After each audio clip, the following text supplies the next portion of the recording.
सलाम ख़वातीन और हज़रात, welcome back to another episode of thought behind things. जैसा कि आपको पता है, आजकल हमारी सीरीज़ चल रही है विद एंडेवर पाकिस्तान, जहाँ पर हम पाकिस्तान की सबसे एक्साइटिंग 50 सबसे एक्साइटिंग स्टार्टअप्स और बिजनेसेस को एक्सप्लोर कर रहे हैं, ढूंढ रहे हैं। उसी के अंदर ज़ाहिर है, आपने सुना है, ई कॉमर्स की इंडस्ट्री को भी हमने एक्सप्लोर किया, बहुत सारी और डिफरेंट इंडस्ट्रीज को एक्सप्लोर किया। लेकिन आई थिंक अगर पाकिस्तान में फास्टेस्ट ग्रोइंग कोई एरिया निकाला जाए तो मेरे हिसाब से वो या तो फिनटेक है और या ई कॉमर्स है। और इसमें जो प्राइस ओए के एक साहब आए थे, जिनका बड़ा one of the best conversation that I have done, उसके अंदर उन्होंने बहुत ज़्यादा मज़े की इंसाइट दी around how he use data to identify के इमर्जिंग मार्केट्स और डेवलपिंग मार्केट्स लाइक पाकिस्तान वो स्टेप बाय स्टेप किस तरह से एक्सपैंड करती हैं, किस तरह से ग्रो करती हैं। और उनका भी थीसिस यही था कि किसी भी इकोनॉमी को अगर आपने इवॉल्व करना है, डिजिटाइज करना है, ग्रो कराना है, तो उसके अंदर जो नए ज़माने की चीज़ें हैं उसमें सबसे पहले फिनटेक आती है, जो कि इनेबल करती है कि यार आप पेमेंट्स को अच्छे से आसानी से कर सकते हैं। और उसके सेकंड स्टेप के अंदर ई कॉमर्स आती है, जो कि बेसिकली डिजिटल मीन्स के through without a lot of investment आपकी जो कंज्यूमर या जो ओवरऑल बिजनेस की ग्रोथ है उसको एफिशिएंट भी कर देती है, उसको पूरे मुल्क में फैला भी देती है। And for a country like Pakistan, जहाँ पर 25 करोड़ लोग हैं और इंफ्रास्ट्रक्चर अभी बड़ा थोड़ा है, कराची, लाहौर, इस्लामाबाद में सिर्फ और सिर्फ जो है ना कुछ कुछ मॉल्स हैं, कुछ कुछ कमर्शियल क्लस्टर्स हैं। वहाँ पर पूरे पाकिस्तान को कनेक्ट करना, उनको कंज्यूमर मार्केट्स में लेकर आना, उनको इस स्पेस में वो करना, ये बड़ा मुश्किल काम है लेकिन बड़ा एक्साइटिंग काम भी है। और यहाँ पर आई वुड से कि अगर हम इस जर्नी को देखें तो हम अभी बहुत स्टार्ट में हैं इस जर्नी के। आने वाले वक्त के अंदर इसमें बहुत ज़्यादा ग्रोथ है, इसमें बहुत ज़्यादा पोटेंशियल है। और अगर हम इंडिया और इवन वेस्टर्न मार्केट्स को देखें, तो जहाँ पर 15-20% of their sort of GDP या उनकी जो ओवरऑल रिटेल मार्केट्स हैं वो ई कॉमर्स से मूव कर चुकी हैं, तो पाकिस्तान में भी लेस देन 1% इस वक्त ई कॉमर्स पे जा चुकी हैं। सो दैट्स द पोटेंशियल अगर हम कंपेयर कर सकें इन terms of potential growth in Pakistan. आज की जो हमारी कॉन्वर्जेशन है उस पर क्विकली जाने से पहले I would give a couple of shout outs to first to Endeavor Pakistan, जो कि एक फिनोमिनल कम्युनिटी है of startup founders and venture capitalists and business owners all over the world, जिसमें वो आकर के अपने particularly emerging market के अंदर जो startup founders होते हैं, fast growing companies होती हैं, उनको वो support करते हैं, उनको वो empower करते हैं, वो connect करते हैं with global entrepreneurs as well, ताकि वो उनसे सीख सकें, and they enable them to be unicorn companies जो कि रीजनली प्ले कर सकें और ग्रो कर सकें। अगर आप एक बड़ा बिजनेस है, एक स्टार्टअप है जो कि रैपिडली ग्रो कर रहा है, definitely check out Endeavour Pakistan, link नीचे दी हुई है। साथ ही I would like to give a quick shout out to Kickstart, जो कि that has allowed us to be able to shoot this series. Karachi के अंदर, लाहौर के अंदर उन्होंने हमें स्टूडियो स्पेस दी, विच इज़ जो कि हम अगेन हमारे लिए एक बहुत बड़ी कॉस्ट होती है, लेकिन they've been kind enough to let us use it for free. ये वाली एपिसोड भी हमारी किक स्टार्ट के लाहौर स्टूडियो के अंदर शूट हो रही है। Kickstart is an incredible co working space, जो कि पाकिस्तान की सबसे बड़ी co working space at this point in time बन चुकी है। If you want to know more about them, if you are a freelancer, if you are a IT company looking for office spaces in Pakistan, definitely check out these guys. Link is down there below. साथ ही अगर आपका attention span थोड़ा है और आप जो है वो 2-2 घंटे की कॉन्वर्जेशन नहीं सुन सकते, तो आपके लिए हमने क्लिप्स का चैनल स्टार्ट किया है, जहाँ पर हम हर कॉन्वर्जेशन की सबसे इम्पॉर्टेंट और पावरफुल जो जो कॉन्वर्जेशन होती है या जो डिस्कशन होती है वो हम वहाँ पर 8 से 15 मिनट की अपलोड करते हैं, ताकि आपको एक क्विक समरी भी मिल जाए। यहाँ पर कहीं पर आ रहा होगा, you can join that channel. And lastly, इस चैनल को मैं देखता हूँ कि 80-85 लोग जो हैं वो परसेंट लोग जो हैं वो देखते ज़रूर हैं लेकिन वो सब्सक्राइब नहीं करते, तो बरहाई करम सब्सक्राइब कर दें, हमें उसका फ़ायदा होता है। बेहतर कॉन्वर्जेशन हम आपकी तरफ लेकर आ सकते हैं और ज़्यादा लोगों तक हमारी कॉन्वर्जेशन पहुँचती है। आज की हमारी conversation is with an incredible story that I did not know about up until a month ago when I was introduced to these guys. And जब मैंने इनका स्केल सुना तो मेरा my mind was absolutely blown. अगर मैं कुछ numbers आपको दे सकूं, गालिबन ये कोई तकरीबन 5 से 7 साल हो गए इनको ऑपरेट करते हुए, एग्जैक्ट नंबर्स यही बताएंगे। लेकिन राइट नाउ देर डूइंग, सिर्फ जो इनका प्लेटफॉर्म है ई कॉमर्स का, उसके थ्रू जो बिजनेस ड्राइव होता है, 100 बिलियन रुपीज़ से ज़्यादा का बिजनेस सालाना ड्राइव हो रहा है, विच इज़ अराउंड $350 मिलियन, जिसको आप GMV भी कह सकते हैं। उसी के अंदर जो इनकी नेट वैल्यूएशन जो मैंने निकाली है, इनके नंबर्स डाल करके वो तकरीबन $30-40 million eight this point in time बनती है। रैपिडली वो ग्रो कर रहे हैं, हेल्दी प्रॉफिटेबल कंपनी है। तकरीबन 250 के करीब इनके वेंडर्स हैं, 3.5 मिलियन ऑर्डर्स ये महाना प्रोसेस कर रहे हैं। These are staggering numbers and obviously उसकी वजह से जो स्केल है, उस स्केल को रीच करने के बाद आप रियली मज़ेदार प्रोडक्ट्स बना सकते हैं। I love to have a wider, deeper conversation around that. आज हमारे साथ मौजूद हैं Ubaid Arshad, who is the founder and CEO of Jinko Retail. This is TBT Season 5, Lahore Studio. This episode of Thought Behind Things is presented in partnership with Endeavor Pakistan.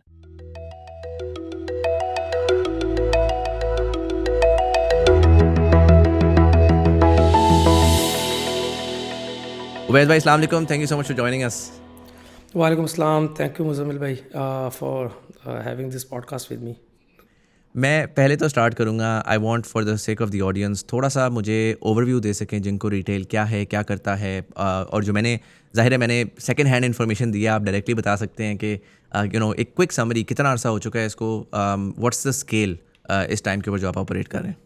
Okay, so the thing is कि overall Jinko Retail we started back in 2019. हमने जिनको retail को 2019 में start किया, but हम e commerce की space में 2015-2016 से थे. सो आप ये समझें कि सबसे पहले जब हमने स्टार्ट किया, हमने ई कॉमर्स उस टाइम पे ग्रो कर रहा था और बहुत से चैलेंजेस थे. So it was like in a very early stage. ठीक है, तो हमने जब उसको स्टार्ट किया, so we see that lot of potential in this area. तो उसके अंदर जब हमने शॉपिफाई को मार्केट में इंट्रोड्यूस करवाया, तो उसमें ओवरऑल लॉजिस्टिक की प्रॉब्लम्स थी, पेमेंट गेटवेज की प्रॉब्लम थी, फिनटेक की प्रॉब्लम्स थी, ERP इंटीग्रेशंस की प्रॉब्लम थी, पिक पैक शिप की प्रॉब्लम थी. सो ऑब्वियसली ऑनलाइन ग्रो कर रहा था, लेकिन ये चैलेंजेस थे. और पाकिस्तान में कोई भी इंटरनेशनल प्रोडक्ट या platform was sort of not working on this thing. So we found this thing as an opportunity और हमने पहले plugins बनाना स्टार्ट किए. When we started building plugin, तो हमें जो है मार्केट से बहुत अच्छा फीडबैक आया. और इवन तो just to share this thing कि we were the first Shopify plus agency level partner. ये उनको मिलती है जो जिनकी उस प्लेटफॉर्म के ऊपर काफ़ी ग्रिप होती है. तो जब हमने अपने ओन पे ये चीज़ें डेवलप करना स्टार्ट की, so then when they gave us the Shopify plus agency level partnership, so they were like कि यार हम तो 10 साल तक भी पाकिस्तान की मार्केट को अपनी मार्केट नहीं समझ रहे थे, because it was a platform जो कि कैनेडियन बेस्ड प्लेटफॉर्म था और उधर की मार्केट की डायनामिक्स डिफरेंट हैं. ऑलमोस्ट उस टाइम भी वो 90% एंड अबव पेड मार्केट के लिए थे. हमारा तो डे वन से चैलेंज ही कैश ऑन डिलीवरी था. सो जनरली हमने वो फनल कंप्लीट की. तो जब हमने फनल कंप्लीट की बैक इन 2019, कोविड आने से लाइक 6 months पहले, हमने इन सारे प्लगइन्स को कंबाइन करके एक एंड टू एंड फनल बना दी कि भाई आप ऑर्डर तो शॉपिफाई पे ले रहे हो, लेकिन उसके बाद पोस्ट ऑर्डर मैनेजमेंट, मतलब ऑर्डर का आना, उसका क्रेडिट कार्ड के ऑर्डर का वेरीफाई होना, कैश ऑन डिलीवरी के ऑर्डर का वेरीफाई होना, कस्टमर प्रोफाइलिंग होना, लॉजिस्टिक्स का कौन सा कोरियर किस सिटी के लिए बेस्ट है और किस कोरियर को कितना बिजनेस देना है, वो रूल्स, वो ऑटोमेशन, ये वाली चीज़ें. फिर उसके बाद Microsoft dynamics, retail pro, candela, मतलब बिजनेस वाज समथिंग जो कि बिट्स एंड पीसेज में था. अब उसको वन विंडो करना था. ठीक है, मतलब आप बहुत सी एक्सेल्स यूज़ कर रहे थे, डिफरेंट प्लेटफॉर्म्स यूज़ कर रहे थे, फिर डाटा कंसोलिडेट नहीं हो पा रहा था. ठीक है, एफिशिएंसी नहीं आ पा रही थी, चीज़ें स्ट्रीमलाइन नहीं हो पा रही थी. So we did this thing कि हम सर्विसेज देते देते हमने बोला चलो लेट्स मेक अ प्रोडक्ट. ठीक है, जब हमने इस प्रोडक्ट को बनाया तो द गुड थिंग वाज कि हमें एंडियोर अपना एज अ पहले क्लाइंट जो है इस पे मिला. तो 2019 वाज द फर्स्ट ईयर जिसमें हमें पहला क्लाइंट मिला और the product was started getting massive hit in the market, क्योंकि वी न्यू दिस थिंग कि this is a product of a market by the market. और हमें मार्केट से इनपुट आता गया, हम उसको बड़ा सीरियसली लेते गए, हम प्रोडक्ट को इवॉल्व करते गए. 2019 से 2025 लाइक सिटिंग टुडे हियर, हमारे पास 240 मर्चेंट्स हैं, जिसमें फैशन और फुटवेयर की अबव 80% जो लार्ज इंटरप्राइज हैं, like Sapphire, Ethnic, Outfitter, Limelight and so on. Shoe में तो Bata, Borjan, Ndure, Shoe Planet, Logo Shoes, ECS and all. So ये सारा हमारा प्लेटफॉर्म जो है यूज़ कर रहे हैं. सो नंबर्स जैसे आपने बताया, बस मैं जो उनको कंफर्म कर दूं, we are the largest order aggregator in Pakistan और हम एवरेज जो है 3.5 मिलियन ऑर्डर जो है प्रोसेस करते हैं मंथली. ओवरऑल जो हमारा GMV है वो जो हमारे प्लेटफॉर्म के थ्रू मैनेज हो रहा है वो 100 बिलियन के करीब है, मतलब approx USD 350 million as you said. ठीक है, इसी तरह more than the good thing is के जो ओमनी चैनल है, वी वर द वन जिसमें हमने कोविड में जब रिटेल जो रिटेल नेटवर्क है, इट वाज लॉकडाउन. ठीक है, तो हमने क्या किया हमने ऑनलाइन की इन्वेंट्री और इनको डार्क स्टोर्स पे कन्वर्ट करके, इनको ओमनी चैनल पे कन्वर्ट करके, we help lot of business by using technology for their survival, कि उनकी इन्वेंट्री डेड ना हो जाए, या एटलीस्ट जो कंज्यूमर को जो प्रोडक्ट्स भेजनी है वो दी जा सकें. सो आज हमारे प्लेटफॉर्म पे more than 8,000 overall different brand की लोकेशंस जो हैं वो ओमनी पे वर्क कर रही हैं. फिर we are the only company जिसकी प्रोडक्ट में इतनी डेप्थ है कि अगर आपके 5 स्टोर्स हैं आप उसको वन विंडो से मैनेज कर सकते हो. फिर अगर आप दराज, लाम या मल्टीपल मार्केट प्लेस पे हो, सो एक रूल लगा के आप मल्टीपल सेलिंग चैनल इनेबल कर सकते हो. ठीक है, जैसे अगर आपका एक प्रोडक्ट है, आपके एक वेयर हाउस में 10 क्वांटिटी है, so might be it is possible कि आप अपनी वेबसाइट पे से सेल कर सकते हो. बट व्हाट अगर मैं आपको ये बोलूँ कि 10 की 10 inventory at a same time multiple market places पे भी चली जाएगी, आपके स्टोर पे भी चली जाएगी, और वो इस तरह यूनिफाइड हो जाएगी कि जहाँ से भी वो सेल होगी हम वो नंबर्स जो हैं वो एडजस्ट कर देंगे. So then there are lot of thing जो ऑटोमेशन है जिसमें हमने वैल्यू ऐड की है. ठीक है, और जो जब हमने वैल्यू ऐड की है, सो इस मार्केट में आप देखें जो स्टोर फ्रंट है, फिर हमने अपना वो भी लॉन्च किया है जिस पे हम डिटेल में बाद में जाएंगे. So we always wanted to be a company कि we are one of that company जिसने सर्विसेज से स्टार्ट किया, बट बैक इन 2019 हमने एक मिशन जो बनाया सबसे पहला वो ये बनाया कि हमने सर्विस नहीं देनी. We want to build a product, a SaaS based product, और हमने मार्केट में अपनी प्रोडक्ट को लेके जाना है. सो अल्हम्दुलिल्लाह we from day one we are profitable, हम बूट स्ट्रैप्ड हैं, और ये सारी जो जर्नी है ओवरऑल अभी तक. Make sense. आई थिंक जो सबसे पावरफुल चीज़ है इसके अंदर वो यही है कि जैसे आपने बोला कि बूट स्ट्रैप्ड हैं, प्रॉफिटेबल हैं, रियल प्रॉब्लम के अराउंड एक रियल सोल्यूशन बिल्ड कर रहे हैं, and you have the validation as well from the industry जो कि आपका प्लेटफॉर्म यूज़ कर रही है. What I be curious about though, and generally I start with that, but मैंने इस बार थोड़ा सा ना एंगल चेंज करके मैंने स्टार्ट किया कॉन्वर्जेसन, क्योंकि मैं कुछ लोगों को ये डिफ़ाइन करवाना चाह रहा हूँ कि पहले सक्सेस स्टोरी डिफ़ाइन करके ना पहली चीज़ अब दिमाग में लोगों की ये आती है कि यार ये कैसे किया ना इस बंदे ने, मैं भी ये करना चाहता हूँ. लेकिन आपकी स्टोरी के अंदर आई थिंक जो सबसे इंपॉर्टेंट चीज़ है, जो कि आई feel like a lot of young people miss आज की दुनिया में, ख़ासकर जो ज़ाहिर है मेरे जैसे क्रिएटर्स हैं जो कि आके सक्सेस स्टोरी सामने लेकर आ रहे हैं, वो कहीं ना कहीं ये गलती भी कर देते हैं कि वो एक सक्सेस स्टोरी बेचने में वो उसको ऐसे दिखाते हैं कि ये बड़ा आसान काम है. तुम भी अपनी जॉब छोड़ो, अपना पढ़ाई शढ़ाई छोड़ो और बस आओ और आके बिज़नेस करो, एंटरप्रेन्योर बनना होता है, जॉब शॉप कुछ नहीं होता. पूरी इकोनॉमी में सारे एंटरप्रेन्योर्स नहीं हो सकते. एक पाथवे भी होता है, आपने पहले जाके एक बेसिक अंडरस्टैंडिंग बनानी है. And so I am curious कि what has your overall journey been that has enabled you, क्योंकि ये जो आप काम कर रहे हैं ये 100 और लोगों ने काम किया है, राइट? एंड कहीं ना कहीं वो शायद काम में इतनी रॉकेट साइंस नहीं होगी, लेकिन उसके अंदर एक बिजनेस डायनामिक थी जो कि कस्टमर के पेन पॉइंट को समझ के उसको रेलेवेंट सोल्यूशन प्रोवाइड करके उसमें कंपेटिटिव एडवांटेज डाल के प्रॉफिटेबिलिटी मेंटेन करके सस्टेन कर रही है, और जिसकी वजह से वहाँ पर स्केल आया है.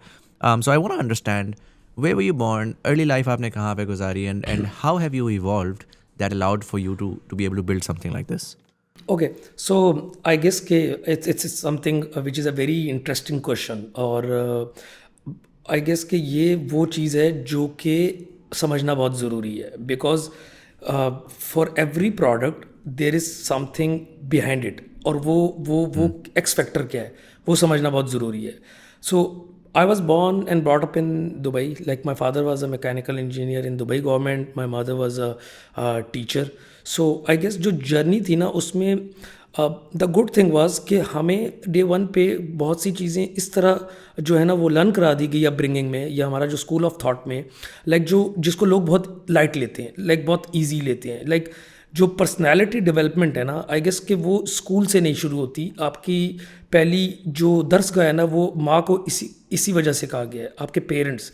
अब देखें, इमेजिन कि आप एक्सपेक्ट कर रहे हो कि एक बहुत अच्छा स्कूल है और उसमें मिनिमम स्ट्रेंथ भी 30 होगी क्लास में. So you can not imagine this thing कि अगर एक टीचर 29 बच्चों को पढ़ा रही है या सिखा रही है, क्या वो ज़्यादा फोकस्ड है या आपके पेरेंट्स घर में आपको जो टाइम दे रहे हैं. So I feel like all the credit, क्योंकि ये मैं अपने ये सिबलिंग्स में भी इस चीज़ की कंसिस्टेंसी देखता हूँ. तो जब मैं अब अपनी जर्नी को रिकॉल करता हूँ तो मुझे आइडिया होता है कि वो एक्स फैक्टर था क्या. So I want to give that thing to the parents, to the children or and to the community. What I feel like is कि जब हमें अब हमारी अपब्रिंगिंग में ना तो हमें ना एक अच्छा इंसान बनना सिखाया जा रहा था, हमें पेशेंस सिखाया जा रहा था, हमें टॉलरेंस सिखाया जा रहा था. हमारी एजुकेशन से पहले हमें ये देखा जा रहा था कि हम किसी से लड़ते तो नहीं हैं और अगर हमें बर्दाश्त है या नहीं है, और हमें कैसे नेगेटिविटी को डिस्करेज करना है, हमें कैसे ऑप्टिमिस्टिक होना है, हमें कैसे हर चीज़ का पॉजिटिव एंगल ढूंढना है, हमें कैसे we need to be thankful to Allah, we need to be thankful to the parents, हमें कैसे कम पे भी जो है वो राज़ी होना है. ठीक है, हमें कैसे अगले का बेनिफिट सोचना है. अब ये बातें ना बात करने में ऐसे लगेंगी कि यार ये तो बातें हर बंदा ही करता है या हर बंदा ही दूसरे को सिखाता है, और जब हर बंदा, शायद मैं पॉडकास्ट पे बैठा हूँ और 10 बंदे पॉडकास्ट पे बैठे होंगे तो वो ये सारी बातें कर रहे होंगे. बट आई गेस कि अगर किसी ने वो देखना है तो उसकी जर्नी पे डीप डाइव ले ली जाए. या अगर आप मेरी आज कंपनी का कल्चर देखेंगे, सो इट्स समथिंग कि मैं आई can proudly say this thing कि हमारी कंपनी में आज भी रिटेंशन रेशियो जो है ऑफ एम्प्लॉयज़ इट्स अबव 95%. सो ये number it self speak for them self के हमारे यहाँ लोगों को फ्री माइंड सेट है, यहाँ पे स्ट्रेस नहीं है, स्ट्रेस फ्री इन्वायरमेंट है, यहाँ पे लोगों को मोटिवेट किया जाता है, यहाँ पे लोगों को उनका पैशन क्या है वो इवन के हम लोग उनको डिटेक्ट करके भी देते हैं. So I am a more of a counsellor, adviser, motivated to the team. ठीक है, so the point is journey में जब हम दुबई में थे हम डिफरेंट, और एक और बहुत बड़ा एस्पेक्ट था कि जब मैं न्यू इंडियन मॉडल स्कूल में था, so I was interacting with lot of Indian people. तो वहाँ से बहुत चीज़ें अडेप्ट की कि यार what kind of attitude they have, what kind of personality they have. So होता पता है क्या, जब आप डिफरेंट ब्रीड के डिफरेंट लोगों में बैठ रहे होते हो ना तो उनकी फैमिली की जो अपब्रिंगिंग होती है ना, तो जब आप स्कूल में इंटरेक्ट कर रहे होते हो ना तो आपके पेरेंट्स को भी सीखने को मिलता है. बड़ा डाइवर्सिफाइड जो है ना वो लर्निंग होती है पेरेंट्स की भी. जैसे अगर मैं ये बोलूँ कि मैं अगर एक पाकिस्तानी फादर हूँ, अगर मैं सपोज़ एक इजिप्शियन फादर, एक ईरानियन फादर के पास जाऊँगा तो मैं ये सीखूँगा कि पेरेंटिंग में उनकी क्या बेटर अप्रोच है, मेरी क्या बेटर अप्रोच है. तो मुझे लगता है कि हमें ना बड़ी अर्ली स्टेजेस पे बच्चों को आउट ऑफ कंट्री भेजना चाहिए, पेरेंट्स को आउट ऑफ कंट्री जाना चाहिए, and different communities, different civilization में क्या पॉजिटिव्स थे हमें वो अडेप्ट करना चाहिए और हमें पाकिस्तान में उसको लाना चाहिए. बिकॉज आई गेस कि हम इतना ज़्यादा प्रेशराइज कर देते हैं एजुकेशन सिस्टम को, बुक्स को, इतना ओवरबर्डन या लोड कर देते हैं कि हम भूल जाते हैं कि इस बच्चे ने बड़े होके जो है पर्सनैलिटी बननी है, इसकी अपब्रिंगिंग होनी है. ठीक है, it's not about having the communication power and all that stuff. मुझे लगता है कि कम्युनिकेशन हो, आपकी स्किल सेट हो, आपके इंट्रापर्सनल स्किल्स हो, ये सब कनेक्टेड है बेस से. Mother of all these thing is the mind set, और वो mind set per day one से आपके काम हो रहा होता है. सो जब मैं ग्रो कर रहा था तो मुझ में ये चीज़ें इस तरह से डेवलप की गई मेरे फादर्स की वजह से, मेरी मदर की वजह से, मेरी सेल्फ लर्निंग की वजह से ओवरऑल, कि मुझे लगता है कि जब मैं पाकिस्तान में आया so I was sort of a very different person. ठीक है, some time at that time I regretted this thing, क्योंकि मैं उतना रिजिड नहीं था, उतना लाइक ऑप्टिमिस्टिक था, लेकिन मैं उस वक्त एक अपने शेल में चला गया था कि यार जो मुझे सीखा गया, जो मुझे बताया गया, जो मुझसे करवाया गया, शायद हम इतने सेंसिटिव हैं, हम इतने सॉफ्ट हार्टेड हैं, शायद हम तो कामयाब हो ही नहीं सकते इतनी क्रूअल मार्केट में. Obviously sorry for my words but this was something. But हुआ क्या, मुझे लगता है कि if you are right and you are doing something right, so उसमें ये है कि शॉर्टर टर्म पे जो अगर ऑब्जेक्टिव नहीं मीट हो रहे वो लॉन्गर रन में आपको मिलेंगे.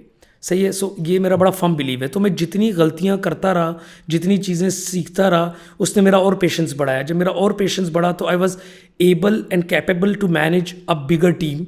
आई was able and capable to handle a lot more sort of difficult situations, difficult positions, and जो स्ट्रेस को हैंडल करना आया और वो सारा कुछ. जब वो मुझे आया तो मैंने वो ट्रैवल किया. आई बिकम अ पर्सन जो बहुत वोकल था. So my area becomes like sort of a handling people, enabling people, and getting best out of the people. ठीक है. So मुझे लगता है कि मेरा core area is humanity and building personality and making my personality way much better by interacting with people. तो people management is a core aspect. अगर आप जिनको रिटेल के पीछे देखेंगे ना, when you will come to know कि जो इसके think tank हैं वो most of the people are a good human beings. ठीक है. देर इज़ अ कंसिस्टेंसी कि अगर आपको हमारी कंपनी में शायद किसी स्कूल, किसी एडुकेशन, किसी डिग्री किसी स्किल सेट की कंसिस्टेंसी नहीं मिलेगी। लेकिन जब आप मेरे पिलर्स पे जाएंगे, आप सी लेवल पे जाएंगे और आप उनको डिफरेंट साइलोज में मिलेंगे ना, तो आपको ये फील आएगी कि सारे नीयत के साफ हैं, रिजिलियंस है, ठीक है, they are critical thinker, they are problem solver, ठीक है, दे हैव दैट एम्पैथी, ठीक है, जो हमारी कोर वैल्यूज़ में। सो ऑटोमेटिकली जब वो एक टेबल पे सब आता है ना, so if all these trades are in a room और सारे जीनियस हैं, so there you can create a magic. So that's something I guess कि जिंको रिटेल का एक एज है, एक एडवांटेज है। इट्स नॉट समथिंग कि हमारे पास बहुत कोई एक्स्ट्राऑर्डिनरी टेक्नोलॉजी है, इट्स नॉट समथिंग हमारे पास बहुत एक्स्ट्राऑर्डिनरी कोई मार्केटिंग स्ट्रैटेजी है या फंड्स हैं या वो चीज़ें हैं, but still we are the market leaders, we have like conquered the Pakistani market in our area. So it's something कि वो हम्बलनेस, और वो फिर स्टैंडर्ड है, इंटरनल भी एक्सटर्नल भी टूवर्ड्स द क्लाइंट भी। We have always opened our self to the market कि यार ये आपका प्रोडक्ट है, गिव अस द फीडबैक। हमें we are connected with the customer.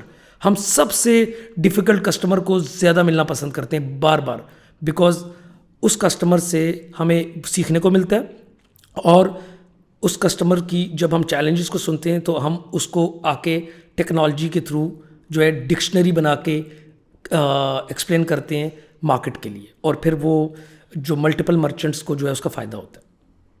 Make sense.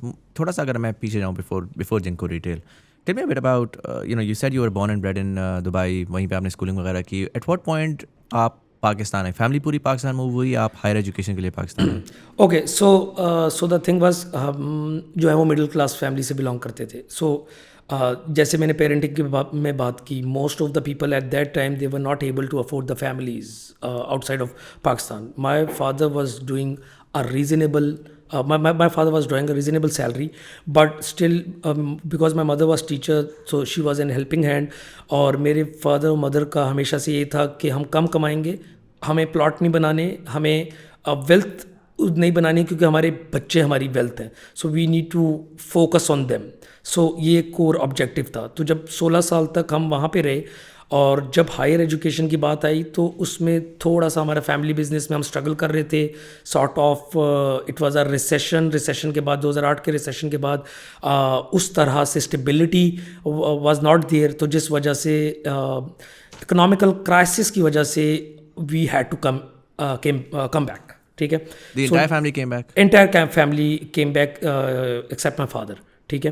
तो जब हम वापस आए, so obviously I was not। और वापस आप लोग लाहौर में आए? नहीं, वापस हम लोग आए इस्लामाबाद में। So basically I was from Islamabad, and Islamabad में भी एक बड़ा छोटा सा एरिया है, रावलपिंडी या इस्लामाबाद के साथ वाकंट आता है, ठीक है। सो दैट समथिंग उधर आए, क्योंकि my grandfather was ex army, और वो फिर पाकिस्तान ऑर्डिनेंस फैक्ट्री में थे।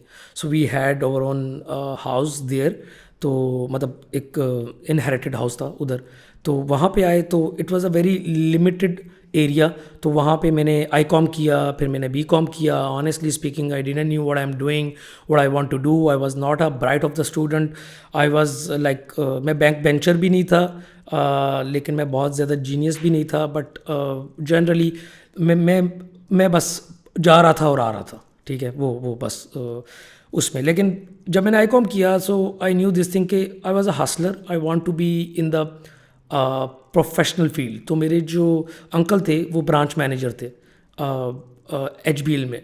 सो I started my first job as a retail sales officer, credit card बेचने से, बैक इन लाइक 2011 में, ठीक है। तो वहाँ से मैंने हसल जो है वो स्टार्ट कर दी। लेकिन मुझे एक चीज़ पता था कि मैं जो कर रहा था, मैं अपने उन पे कर रहा था, ना घर वालों से पैसे लेके उनका नुकसान कर रहा था, ना मैं जहाँ काम कर रहा था उनका नुकसान कर रहा था। बस मुझे नहीं पता था कि मैं क्या कर सकूँगा या क्या करने के लिए बना है। बस मुझे इतना पता था मैं हासिल करता चला जा रहा हूँ। तो मैंने बहुत ऑड जॉब्स की। हालांकि ऐसा नहीं था कि we were having a good decent amount जिसमें मैं वालिद साहब से लेके कर सकता था। लेकिन हमें बचपन से एक चीज़ सिखाई गई थी, नाउ कनेक्टिंग द डॉट्स, कि बचपन से सिखाई गई थी कि यार अपने ओन पे खुद करना है, ठीक है। और वो अंदर एक सॉर्ट ऑफ इंटीग्रिटी, एक सॉर्ट ऑफ आपकी कि यार कोई प्रॉब्लम नहीं, Responsibility एक थी। रिस्पॉन्सिबिलिटी है, कोई प्रॉब्लम नहीं, आप डिग्री में या यूनिवर्सिटी में अगर अच्छा नहीं कर, कॉलेज में अच्छा नहीं कर पा रहे, so no problem, you are, everyone is, if anyone is in this world, उसने कुछ करना है और वो कुछ बनने के लिए आया है। सिर्फ वो एक चीज़ कर सकता है कि वो हासिल करना ना छोड़े और वो नाउमीदी में ना जाए, ठीक है, वो अपने आप को लोगों से कंपेयर ना करे। अगर ये कोई 4-5 चीज़ें वो अपने माइंड से निकाल देगा ना, तो उसका ऑटोमेटिकली फोकस कुछ करने पे होगा।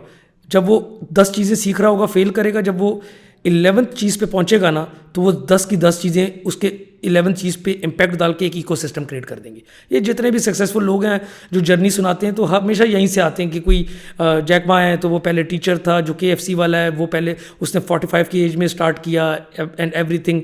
अमेजोन जहाँ से स्टार्ट हुआ वो बुक स्टोर से स्टार्ट हुआ, तो कहीं ना कहीं से तो स्टार्ट होना था ना। सो हर किसी की इनिशियल जर्नी में ये है कि भाई वो कहीं ना कहीं से स्टार्ट हुआ, ठीक है। सो द थिंग इज़ के मैं भी स्टार्ट हुआ, मैंने as a retail sales officer credit card बेचे, उस पर मैं इतना सक्सेसफुल नहीं हो सका। फिर उसके बाद मैं दुबई चला गया, मैं दुबई गया तो मुझे दुबई की लिविंग अपने अपने पर्सपेक्टिव से जो है ना वो इतनी इंटरेस्टेड नहीं लगी। मेरा पाकिस्तान के साथ बहुत ज़्यादा इमोशनल कनेक्ट हो चुका था, ठीक है, क्योंकि हमने बचपन से जो है generally we were with the less family people and all that stuff, so I started liking Pakistan. तो जब पाकिस्तान आया फिर उसके बाद मैंने as a general order supplier heavy industry Taxila में टैंक के पार्ट्स बना के सप्लाई किए विद माय पार्टनर। फिर उसके बाद मैंने लेपर्ड में एक फ्रेंचाइज़ ले ली। फिर उसके बाद मैंने एक रेस्टोरेंट में इन्वेस्टमेंट कर दी। उसके बाद मैंने TCS में एज अ सुपरवाइज़र काम किया उधर ही वाकंट में। सो मैंने बहुत छोटे छोटे बिजनेस और जॉब्स की। I was not successful. क्योंकि मुझे ये बात पता चली कि जो मैं डिग्री में नहीं पढ़ सका वो मैं प्रैक्टिकल ग्राउंड पे सीख रहा था। कहीं पे मैं बैंकिंग सीखा, कहीं पे मैं ऑपरेशन सीखा, कहीं पे मैं लॉजिस्टिक्स सीखा, तो पीपल मैनेजमेंट सीखा। सो मैं डिफरेंट कोर्सेज, आप समझे, different courses, different subject, different semester लोग यूनिवर्सिटी में लगा रहे थे, मैं फील्ड पे लगा रहा था। सो इवेंचुअली जब 2016 तक जर्नी आई तो I was ready. So I guess कि मेरी जर्नी में जो फिनटेक के जो ई-कॉमर्स के 4 to 5 पिलर्स हैं, तो फिनटेक और बैंकिंग में HBL से सीख के आ गया, क्योंकि मैं वहाँ पे एज अ कैश टेलर भी था, रिटेल सेल्स ऑफिसर भी था, क्योंकि मैंने 2 टाइम HBL ज्वाइन किया था। उसके बाद लॉजिस्टिक में TCS और लेपर्ड से सीख के आ गया था। और उसके बाद ओवरऑल बिजनेस या वो एंटरप्रेन्योर माइंडसेट जो था मेरा, वो रेस्टोरेंट की और जनरल ऑर्डर सप्लायर की वजह से था। फिर इसी तरह जब मैं ई-कॉमर्स में आया सैफायर में, so I was like well aware of each and everything, ठीक है। तो मैं हमेशा स्टैंड आउट करता रहा, डिलीवर करता रहा, परफॉर्म करता रहा। I was a valuable asset to the team. और जब वो इधर से ई-कॉमर्स हो रहा था तो मैं क्रिटिकल थिंकिंग, नए स्ट्रैटेजीज़ बनाना, नए फ्लोज बनाना, अपने सीनियर्स को नए आइडियाज़ पे गाइड करना, तो वो एक कॉन्फिडेंस आना शुरू हो गया। तो वहाँ सिर्फ ये पता चल गया कि मैं ई-कॉमर्स के लिए बनाऊँ और मैं ई-कॉमर्स करूँगा, मैं इसमें वैल्यू ऐड करूँगा, मैं इसमें टीम बनाऊँगा और अपनी बेटरमेंट करूँगा। So I have made a very tough decisions in my life. कि जैसे मैं एक ऐसी कंपनी में था ई-कॉमर्स में जहाँ मैं 70,000 PKR विड्रॉ कर रहा था 2016-17 में। और जब मेरे फादर रिटायर होने वाले थे दुबई गवर्नमेंट पे, तो उधर एक एडजस्टमेंट थी कि किसी भी बेटे को आप लगा सकते हैं। सो मैंने 6-7 हज़ार दिरहम की जॉब वहाँ पे छोड़ी। और जब मैं ई-कॉमर्स पे काम कर रहा था, मुझे बहुत से ब्रांड्स पे 70,000 की जॉब के ऊपर 3-3 लाख की भी offers I. But I did not took these offers because मुझे सिर्फ एक चीज़ अच्छी लग रही थी कि जहाँ मैं बैठा हूँ वहाँ मैं 100+ क्लाइंट्स के साथ कनेक्ट कर रहा हूँ। तो मुझे एग्जैक्ट वो डायनामिक्स पता चल रहे हैं कि जिसमें ई-कॉमर्स कहाँ जाएगा और वो हम लेके जाएंगे। कि बिकॉज ये कौन सी वाली जॉब थी आपकी? ये बेसिकली मैं जब 2016 में मैंने सैफायर में as a customer services officer जब ज्वाइन किया था, तो उसके 1 साल बाद मैं एक कंपनी में चला गया था एज एन मैनेजर। और उधर मैंने ई-कॉमर्स में, सो इट वाज एन एजेंसी, ठीक है, जो एजेंसी लोगों के लिए वेबसाइट्स बना रही है, जो एजेंसी लोगों के लिए प्रोडक्ट्स बना रही है। अब यहाँ पे हमने शॉफा प्लस की एजेंसी लेवल पार्टनरशिप ले ली, मार्केट को शॉफा पे मूव करना शुरू कर दिया, उनको प्रोडक्ट अपलोडिंग से लेके उनके ऑर्डर्स मैनेज करना स्टार्ट कर दिए, उनकी प्रोडक्ट्स मैनेज करना स्टार्ट कर दी, उनको पूरा ई-कॉमर्स सिखाना शुरू कर दिया। सो ये वो टाइम था, ठीक है, जिसमें मैंने बिज़नेस डेवलपमेंट भी की, जिसमें मैंने नई प्रोडक्ट्स भी बनाई। और फिर लेटर ऑन जिंको का आइडिया भी मैंने यहीं पे ड्राइव किया फ्रॉम 2017 to 2019 तक छोटे छोटे जो प्लगइन्स बने, ई कॉमर्स को जो इवॉल्व कराया, ग्रो कराया, मैसिव नंबर हिट्स हुए। पाकिस्तान की e commerce year on year 97% की ग्रोथ पे चली गई, ठीक है। और ओमनी चैनल इनेबल करना, लोगों को वन विंडो सोल्यूशन देना, जो 500 ऑर्डर वाला ब्रांड था वो मंथली 10,000 वाले ऑर्डर वाले ब्रांड में कन्वर्ट होना शुरू हो गया। सो ये एक बड़ा इम्पोर्टेंट एक बात बहुत बड़ा इम्पॉर्टेंट जो ग्रोथ थी वो 2017 से 2021 तक आई, क्योंकि उसमें कोविड ने भी आके इम्पैक्ट डाल दिया और उसको मज़ीद जो है वो पंप कर दिया, and there was lot of growth. तो उसमें वो इंडस्ट्री, वो एरिया ना छोड़ने की वजह से I had a like lot of benefit. We find good team members, we find good people, और वो कहते हैं ना कि अच्छे लोग मिलते गए और कारवां चलता गया। तो that was something कि मज़ा आया। अल्लाह का शुक्र है कि दिन रात काम किया, लोगों का भला किया, अपना भला किया, सो इंडस्ट्री का भला किया, repute, credibility, all the stuff, और चैलेंजेस, और स्टैंड आउट की बहुत सी प्रोडक्ट्स, बहुत से आर्किटेक्चर ऐसे बना के दिए कि हमारे हाथ के लिखे में, बहुत सी टर्मिनोलॉजीज़ ऐसी इंट्रोड्यूस की जो कि ई कॉमर्स पाकिस्तान में हमारी जो है वो इन्वेंशन है, ठीक है। So this was the whole journey overall, जिसमें हमने ये नंबर्स अचीव किए, एंड वी आर लाइक। ये जो आपने 2019 के अंदर आपने कहा जिनको मैंने स्टार्ट किया, right? So my understanding is जिस कंपनी में आप उस टाइम पे काम कर रहे थे, that was called the Alchemative. Yes, Alchemative, which was later on acquired by Devsinc, right. Alchemative में you were there for up until I believe 2020 तक तो आप थे फुल टाइम। हाँ ऐसे ही है, बिल्कुल ऐसे काम कर रहे थे। जो मैं प्रॉब्ली समझना चाह रहा हूँ, ये समझना चाह रहा हूँ कि you had a job, at least sapphire तक जो आपने बताया कि 70,000 रुपये की जॉब है, या अगली कंपनी में भी इसी तरह से लगभग जॉब है। अब ये दैट्स इनफ मनी कि जिसमें आपकी फैमिली सस्टेन कर सकती है बमुश्किल, जिसमें आप अगर खुद अपना खर्चा निकाल रहे हैं, थोड़ा बहुत आप घर के कोई एक्स्ट्रा वो कर रहे हैं, अगर आप शादी वादी है, बच्चे हैं, तो फिर तो भाई बैड सीन है 70,000 रुपये में, right?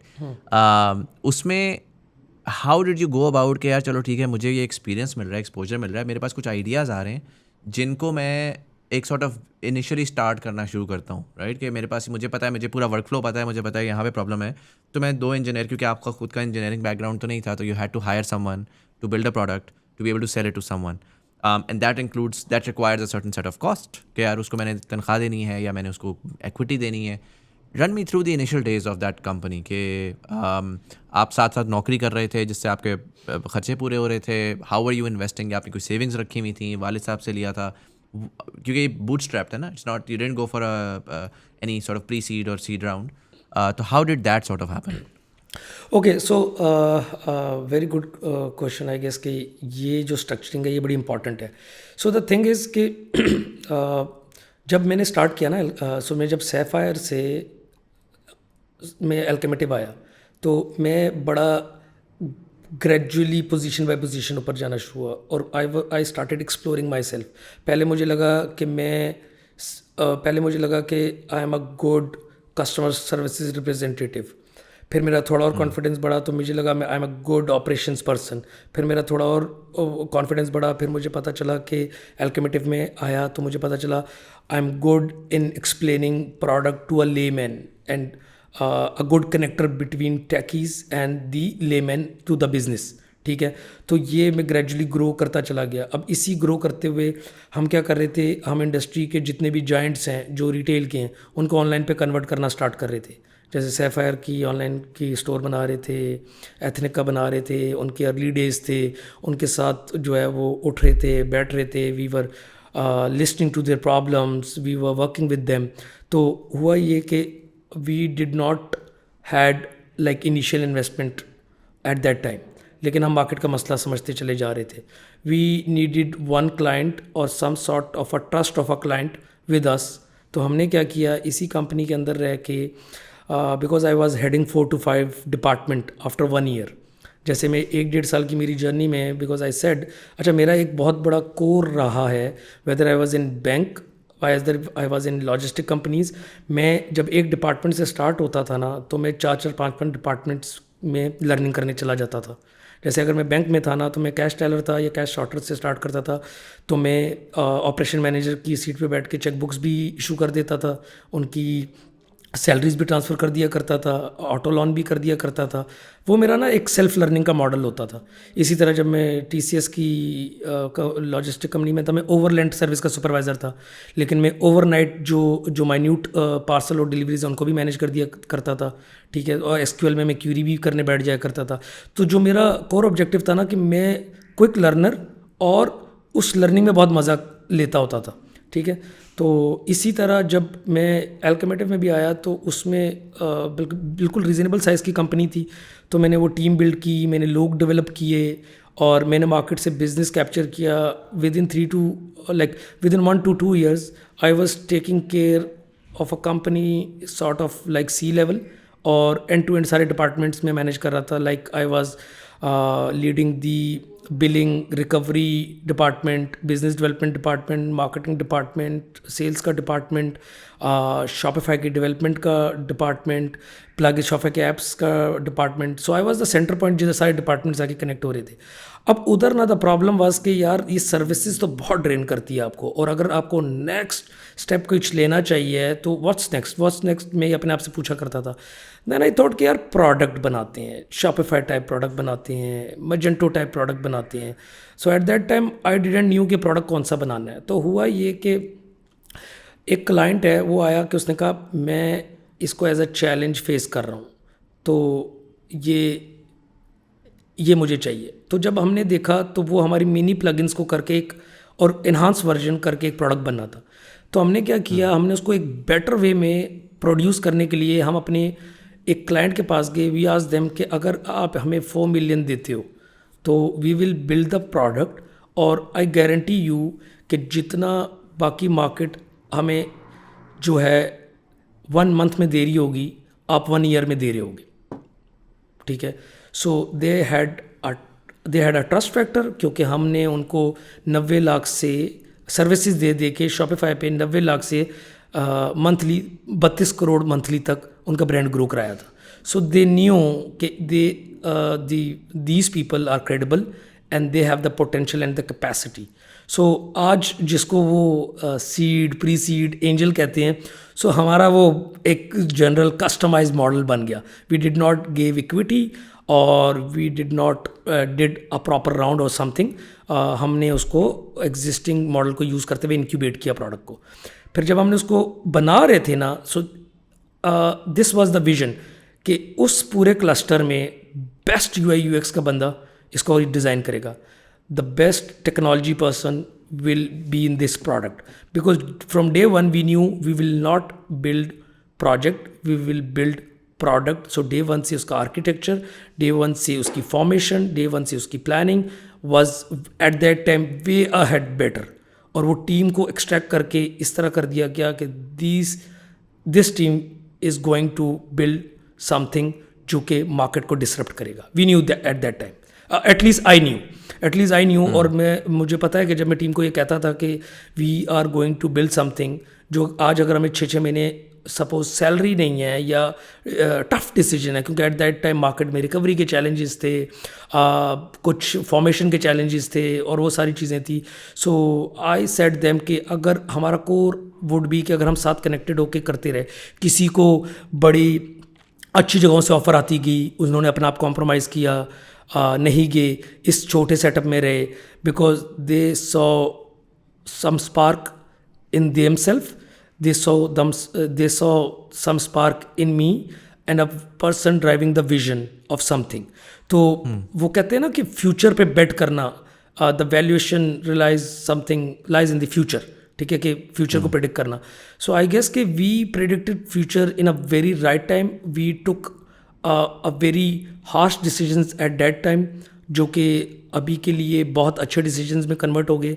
So we took a tough call at that time, all of us, it's not just me. Right, but ये जो ब्रांचिंग आउट थी, this was happening with in that company that you were working at, या was this a separate thing that you were doing all together? नहीं, so इसमें so my objective every time was कि मैं जो करूँगा under one umbrella करूँगा।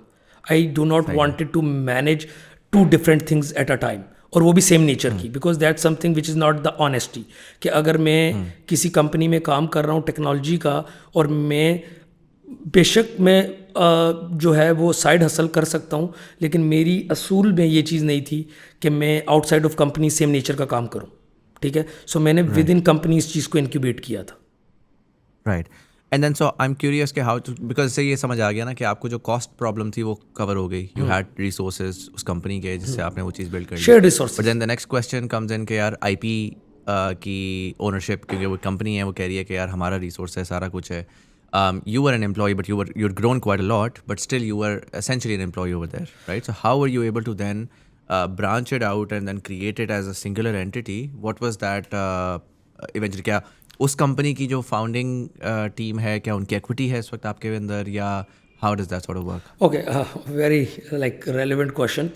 So the thing is कि when I played a very vital role in Locomotive, so उसमें फिर हुआ ये कि with the founder of Locomotive, there was an commitment कि आपको Locomotive में भी इक्विटी मिलेगी, और क्योंकि आप ये नई प्रोडक्ट को इंक्यूबेट कर रहे हैं, it's your think tank, it's your brain child, so इसको Locomotive में करते हैं, and you have done a lot of work and all that stuff, so इसका कैपिटेबल बनाते हैं. Then we had a discussion कि इस पर मेरी इतनी इक्विटी होगी, आपकी इतनी इक्विटी होगी, एंड जॉइंटली कंसेंसस बना. और उसमें जो इनिशियली स्टार्ट हुआ, सो Locomotive की इक्विटी थी विद इन जिंको, और मेरी भी इक्विटी थी with in ginkgo, and with my CTO as well, ठीक है, minority equity and all. So later on जब हमने इसको ग्रो किया, because Locomotive became a sleeping partner sort of, ठीक है. So actively we were looking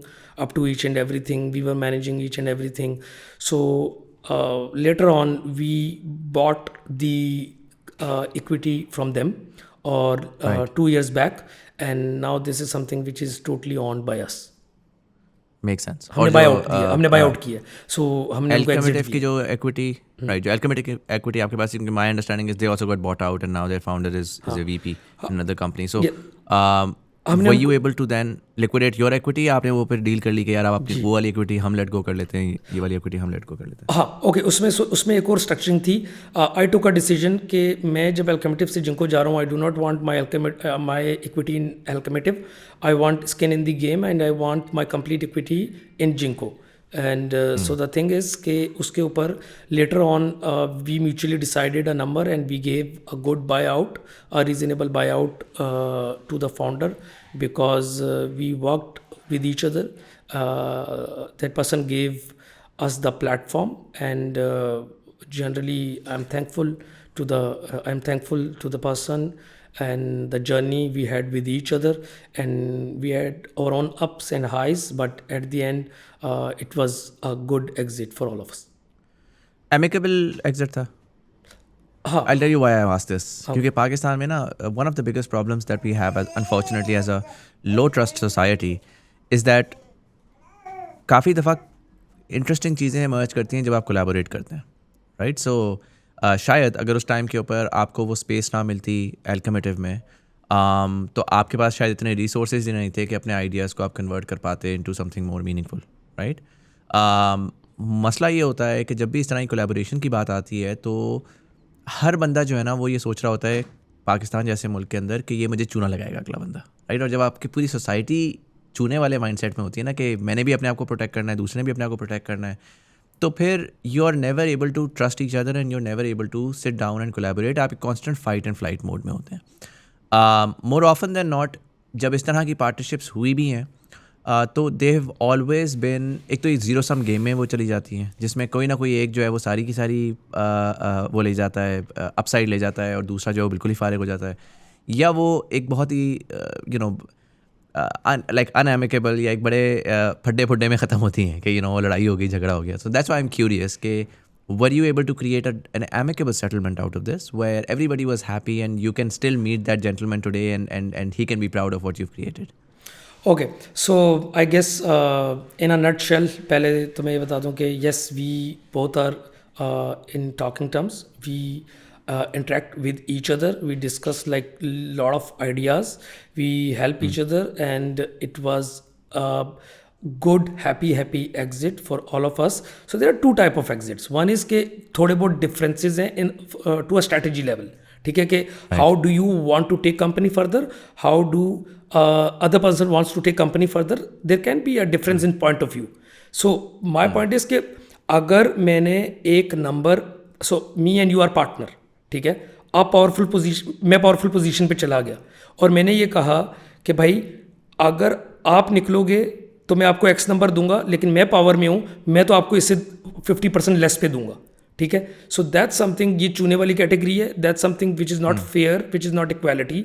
but जो एक रीजनेबल नंबर दोनों पार्टीज़ का एग्री हुआ था, उसमें दैट वाज समथिंग कि उस पर आई वॉज वन जिसने कहा था this is neutral number, anyone can take a call, ठीक है. ऐसा नहीं था कि मैं पावर में था, so I was the CEO and I was having a grip over the market, I was having a grip over the team and my intention was to कि किसी को लो एंड किया जाए या किसी की just because having control, just because having power to utilize it in a bad way, कि किसी की वैल्यू को डी वैल्यू किया जाए and all that stuff. No, I can proudly say this thing कि जो मुझे मार्केट ने एडवाइसेस दी and all that stuff, I told them कि आज ये मैटर नहीं करती, because at that time whatever the reason was, whatever the scenario was, I helped them, they helped me, but the platform was there.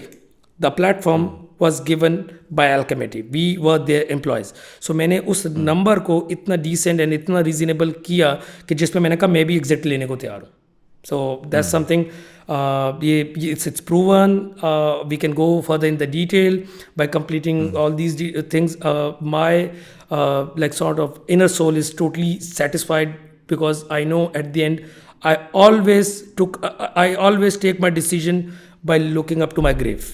ठीक है, कि मैं जब डेथ बेड पे जाऊंगा तो मुझे 110% ये कंफर्म है कि मैंने किसी के साथ गलत नहीं किया होगा just because over the money and all. ठीक है, सो it was a good exit. Makes sense. Before I go forward and I want to dive deeper into Jinko exactly क्या वो क्या कर रहा है, बिजनेस मॉडलिंग क्या है, सारा कुछ क्या है. There are few things generally मैं आजकल मैंने रिसेंटली शुरू की अपनी conversations में, कि I try to give like a summary of what I've अभी तक learned and found interesting in the conversation. I think जो एक चीज़ अगेन बहुत सारे यंग लोग सुन रहे होते हैं, काफ़ी दफ़ा लोगों को समझ नहीं आती कि वो इस कॉन्वर्जेसन से क्या निकालें. यंग लोग होते हैं, मैं भी अगर 18-20 साल का होता तो मैं बस स्टोरी सुन रहा होता, स्टोरी मज़े की होती, मैं आगे निकल जाता. लेकिन ओवर टाइम आपको समझ आती है कि इन चीज़ों की कितनी पावर है. आई थिंक जो सबसे इंपॉर्टेंट चीज़ है वो ये है कि everybody is trying to find a hack, कि यार मैंने कौन सा मुझे उबैद भाई कोई ऐसा हैक बता दें जिससे मैं अपना पैसा डबल करके ना अमीर हो जाऊँ, माला माल हो जाऊँ. आई थिंक जो बिगेस्ट हैक है ना, जो मैंने सारे बड़े पावरफुल सक्सेसफुल लोगों से सीखा है, वो वैल्यूज़ हैं. I can not stress on this enough कि ह्यूमन वैल्यूज़ जो है वो एक ऐसी चीज़ है जो इतनी आसानी से नहीं आती. वो बहुत एक इंटरनली बचपन से अगर आपके पेरेंट्स ने बनाई हुई हैं, आपकी जो ओवरऑल फैमिली है उसने बनाई हुई हैं, तो वो आपके अंदर होती हैं. और longevity and sustainability human values में जितनी है उतनी किसी और हैक में आपको नहीं मिलेगी. फॉर एग्जाम्पल, उबैद भाई ने कुछ अर्लियर मेंशन किया, उन्होंने पेशेंस मेंशन किया, उन्होंने ऑप्टिमिज्म मेंशन किया, ग्रैटिट्यूड मेंशन किया, मियाना रवि मेंशन की. पेशेंस बड़ा ज़रूरी है. आप ऑनेस्टली जो इस वक्त चल चुका है ना, या ट्रिगर हैप्पी किस्म का रीलों पे आगे जाते जाओ और फिर एक रील बता रही है कि $10,000 ऐसे कमाने, और अगली रील बता रही है कि यूँ मैंने कर दिया और 5 मिलियन बना लिए, और आप बस रीलें देखे जा रहे हैं और आप एक्चुअल में एक आइडिया से आइडिया पे जंप कर रहे हैं, rather than actually focusing on one thing and failing a few times before you find success. उसके अंदर एक सर्टन पेशेंस चाहिए जो कि अगेन एक बड़ी इनहेरेंट वैल्यू है फॉर सक्सेस. इसी तरीके से ऑप्टिमिज्म की अगर हम बात करें तो पूरा मुल्क इस टाइम के ऊपर जो है ना इस बात पे रो रहा है कि यार सब तबाह हो गया, कोई फ़ायदा नहीं है, कोई फ्यूचर नहीं है. मैं आपको वेरी ऑनेस्टली बताऊं, मैं बिल्कुल एग्री करता हूं, हालात बड़े ख़राब हैं, गुर्बत बहुत ज़्यादा बढ़ी हुई है, जॉबलेसनेस बहुत ज़्यादा है. लेकिन जो भी बात है वो सबके लिए नहीं है. लेकिन इन तमाम बुरे हालात में there are always people who will find success. 1929 का ग्लोबल रिसेशन हो जाए, पाकिस्तान के जितने भी दरमियान में बूम बस साइकिल्स आए हैं, आई हैव ऑलवेज फाउंड कि उसमें हमारे पास लोग ऐसे निकले जिन्होंने उन्हीं एडवर्सिटीज़ को अपॉर्चुनिटीज़ में कन्वर्ट किया. And the only reason they were able to do that is कि जब मार्केट की आवाज़ जो है वो बिल्कुल नेगेटिव है, उसमें आप बैठ के नेगेटिविटी में ना फंसें, बल्कि आप इस चीज़ को रियलाइज़ करें कि यू नो व्हाट, आज के हालात जो भी हैं, आगे बेहतर टाइम आएगा, तब आप अपनी एफर्ट और अपनी डायरेक्शन उस तरफ लगाते हैं. एंड देन जो सबसे आई थिंक पावरफुल चीज़ उन्होंने बोली वो ग्रैटिट्यूड थी. जो कि आई feel like is really missing. बड़ा ईजिली लोग आके कहते हैं कि यार हमारे तो हालात ख़राब हैं, हमारे पास तो जो है ना अपॉर्चुनिटी नहीं है, हमारा तो बाप कोई बड़ा आदमी नहीं था जिसकी वजह से हम सक्सेसफुल नहीं हो सकते। अगेन आपने अपने दिमाग को, अपने आप को खुद एक केज में बंद कर लिया। आपने कहा कि यार मेरा तो सीन, मेरी औकात ही है। आपने ख्वाब भी देखना छोड़ दिए, आपने वो सारे। तो एक एंड ऑफ द स्पेक्ट्रम में आप जो है, जो भी आपके पास है, आप उसके ऊपर अनग्रेटफुल हो रहे हैं। आप कह रहे हैं कि यार मेरा I have less than what I deserve and that is the reason why I M unsuccessful. But साथ ही ग्रेटिट्यूड जब आप लेकर आते हैं ना कि whatever I have is Allah का शुक्र है, इज़ ग्रेट, एंड वो अप एंड डाउन हो सकता है रिलेटिवली। आप मुझे देख के कह सकते हैं कि यार तू बर्गर है, तेरे पास इतना कुछ था तो इस वजह से तू ये बातें कर रहा है। लेकिन मैं आपको गारंटी दे के कहता हूँ, जो भी मुझे ये बात बोल रहा होगा उसके नीचे 10 लोग हैं जो उसको देख के कह रहे हैं कि यार तू बर्गर, तू क्या बातें कर रहा है, क्योंकि रिलेटिव होता है। आपके नीचे भी लोग होते हैं, आपके ऊपर भी लोग होते हैं। हर बंदा अपने हिसाब से ना ऊपर वाले को देख के गालियाँ दे रहा होता है, नीचे वाले को देख के वो कर रहा होता है। तो ग्रैटिट्यूड हर लेवल पे आ सकता है। और जब आपके पास ग्रैटिट्यूड आता है, उसके बाद जा कर के आप ख्वाब देखना शुरू करते हैं। आप ये नहीं कर सकते कि आप सड़ते रहें, जलते रहें और फिर बैठ के ख्वाब देखना शुरू करें। वहाँ से आपकी बुनियाद ही फिर गलत होती है। जो एक चीज़ पहले भी हमारी एक कॉन्वर्जेसन हुई थी अभी रिसेंटली, जिसमें हमने एक्सप्लोर किया, बहुत सारे लोग जो ना असफंदियार के साथ इनफैक्ट हुई थी, who is a content creator. ये चीज़ बार बार लोग हमेशा कहते हैं कि यार मैंने पाकिस्तान से बाहर जाना है, तो वो इस सोच से कह रहे होते हैं कि बस मैंने मुल्क छोड़ना है, पाकिस्तान तो बुरा है और मैंने बस बाहर जाना है क्योंकि वहाँ पे कोई ना वारे न्यारे हो जाएंगे मेरे, मैं कोई मैजिक कर लूँगा। The fact of the matter is कि जब आपने अगर पाकिस्तान से बाहर जाना है तो आपने करीब पर्पस के लिए जाना है। और उबैद भाई ने बड़ी अच्छी बात बोली यहाँ पर, जिसमें उन्होंने बोला कि यार मैं हर किसी को इंकरेज करता हूँ कि अपने बच्चों को ट्रैवल करवाएं। मैं हर किसी को, पेरेंट्स को इंकरेज करता हूँ कि वो ज़रूर बाहर जाएँ, बिकॉज जो एक्चुअल रीज़न है ना बाहर जाने का, वो एक्सपोजर है, वो पैसा नहीं है।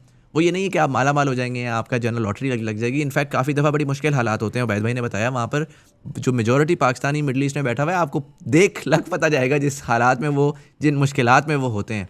लेकिन एटलीस्ट वो वहाँ जा कर के एक सेफ्टी एंड सिक्योरिटी के एनवायरनमेंट में अपने आप को बहुत सारी डिफरेंट डाइवर्सिटी के साथ एक्सपोज करते हैं, जिसकी वजह से उनको एक एक्सपोजर जो मिलता है ना, वो उससे वो आइडियाज़ आते हैं, उससे उनको प्रॉब्लम सॉल्विंग के मुख्तलिफ तरीके आते हैं। And then one last thing, और यही वजह है कि अगर बहुत सारे पेरेंट्स लगे हुए दौड़ में कि यार सब की दौड़ लगी हुई है कि बीकन हाउस में बच्चा जाए, वहाँ पे जाके ए ग्रेड ले ले, तो वो सारे एक ही जैसे ज़ॉम्बीज़ हैं। अगर आप थोड़ा सा बच्चे को यूनिक बनाएंगे ना, वहाँ पर एक यूनिक सेलिंग पॉइंट आता है कि यार ये बच्चा जो है इसके अंदर एक्सपोजर डिफरेंट है, कुछ डिफरेंट बात कर सकता है। जहाँ पे सारे के सारे रोबोट की तरह एक ही बात कर रहे हैं, तो ये बच्चा जो है ना वो एक नई फ्रेश आइडिया, फ्रेश थॉट लेकर आ सकता है। जैसे प्रोडक्ट्स में होता है उसी तरह से बच्चों में भी यूनिक सेलिंग पॉइंट बड़ा ज़रूरी है। बट जो लास्ट आई थिंक चीज़ और बड़ी पावरफुल थी, बड़ी इंपॉर्टेंट थी, वो ये थी कि जो एक्सपीरियंस अगर आप इनका सुनेंगे ना, हालांकि एक लड़का बाहर से आया हुआ है, ठीक है, बाहर से आया हुआ वैसे वैसे बड़ा वो होता है, सॉफ्टी सा होता है। और उन्होंने खुद ये बात बोली भी कि हम थोड़े से आइडियलिस्टिक से थे, हम थोड़े से सॉफ्ट से थे। तो टेक्निकली वो जो लड़का बाहर से आएगा ना, वो आएगा और वो बड़ा अपने ख्याल से करेगा। वो कहेगा यार मुझे अच्छी नौकरी चाहिए, देखो मैं वहाँ पे, तो मैं तो दुबई से आया हुआ हूँ। और दुबई से आप आते हैं तो वैसे भी आपको लोग ज़रा ना अच्छे वो करते हैं कि यार वो आप दुबई रिटर्न है, यूके रिटर्न है। लेकिन आप इनका वो ट्रैक रिकॉर्ड देखें कि इन्होंने, चूँकि ये अगेन बाहर से आए हुए थे, बाहर ये वाले फ़लसफ़े नहीं है जो पाकिस्तान में है। अफसर का एक अलग काम है, वर्किंग क्लास का एक अलग काम है, तो हम अपने काम भी उस हिसाब से चूज़ करते हैं कि यार मेरी क्या औकात मेरे दिमाग में है और मुझे वो काम चाहिए, चाहे वो अफसर क्लास हो, चाहे वो दूसरी क्लास हो जो कि अपना सोचती नहीं है। तो इन्होंने कहा यार मुझे, I don't really care, like मुझे कोई भी काम मिले, मुझे जाना है जाके सेल्स का काम करना है, मैंने सेल्स का काम करना है, मैंने बैंक टेलर लगना है, मैंने बैंक टेलर लगना है, मैंने ई कॉमर्स में जाना है, मैंने करना है। कोई भी काम अच्छा बुरा नहीं होता, मैं बार बार लोगों को ये बात बताता हूँ। हैविंग सेड दैट, जो इसमें इंसाइट मिली ना, जो इन्होंने बड़े अच्छे खूबसूरत तरीके से बोला कि यार आप डिग्री में 4 साल लगाएं, BBA करें जाके, ब्रेन डेड किस्म का। I am not saying degrees are bad, there is a lot to learn there as well, but without actual real world exposure आपको कोई ₹1.5 का फ़ायदा नहीं होता। अगर आप आज डिग्री कर भी रहे हैं, अच्छी बात है, आप डिग्री कर रहे हैं, आपके पास टाइम है, प्रिविलेज है कि आप बैठ के एजुकेट कर रहे हैं अपने आप को, साथ आप जा करके बॉटम ऑफ द पिरामिड जाएं और जाके इंडस्ट्रीज़ में घुसें। आपको जो लर्निंग होगी ना, वो आपको मैनेजर बन के कभी भी नहीं होगी, जो कि हर बच्चा खासकर बड़ी यूनिवर्सिटी का निकलता है और वो कहता है यार मैनेजर लेवल पोजीशन आए, मैं 4 लोगों को बोलूँ कि भाई आपका मैनेजर लगा हुआ है, 2.5 लाख रुपए की सैलरी है, भाई आपको काम ही कोई नहीं आता, तो टाइटल लगाने से ₹1.5 का कोई फ़ायदा नहीं है, आपकी इज्जत लॉन्ग टर्म में कोई नहीं होगी। तो दैट्स अभी तक जो मेरी लर्निंग हुई है from the personal story. I think these are very very important things. ये जनरली मार्केट में कोई इसके बारे में बात नहीं करता, दे डोंट सेल। सेल यही करती है कि ये मेरा हैक है डिजिटल मार्केटिंग का, इससे मैंने ओवरनाइट $10 मिलियन बना लिए, but the fact is that's all bullshit.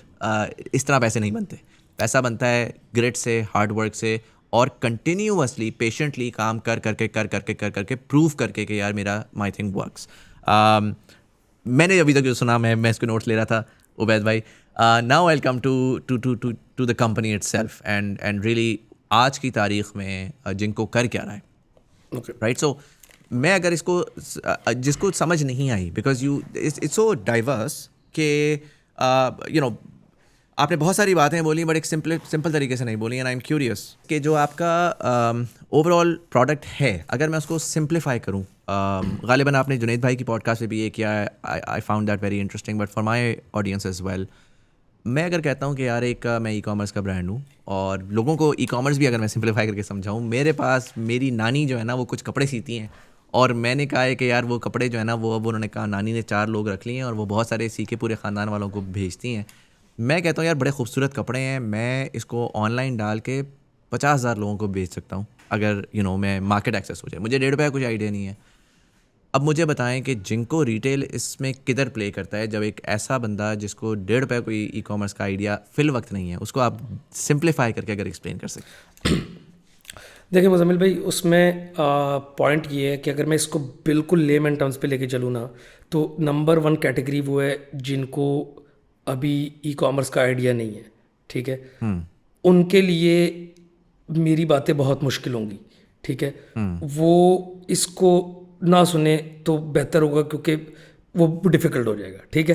क्योंकि द थिंग इज़, हम क्या करते हैं, जब आप कहते हो मैंने ऑनलाइन पे कुछ बेचना है, तो आप शॉपिफाई पे या वर्डप्रेस पे जाते हो, आप अपनी प्रोडक्ट्स को लिस्ट करते हो, पेजेस वगैरह बनाते हो और रेडी कर देते हो।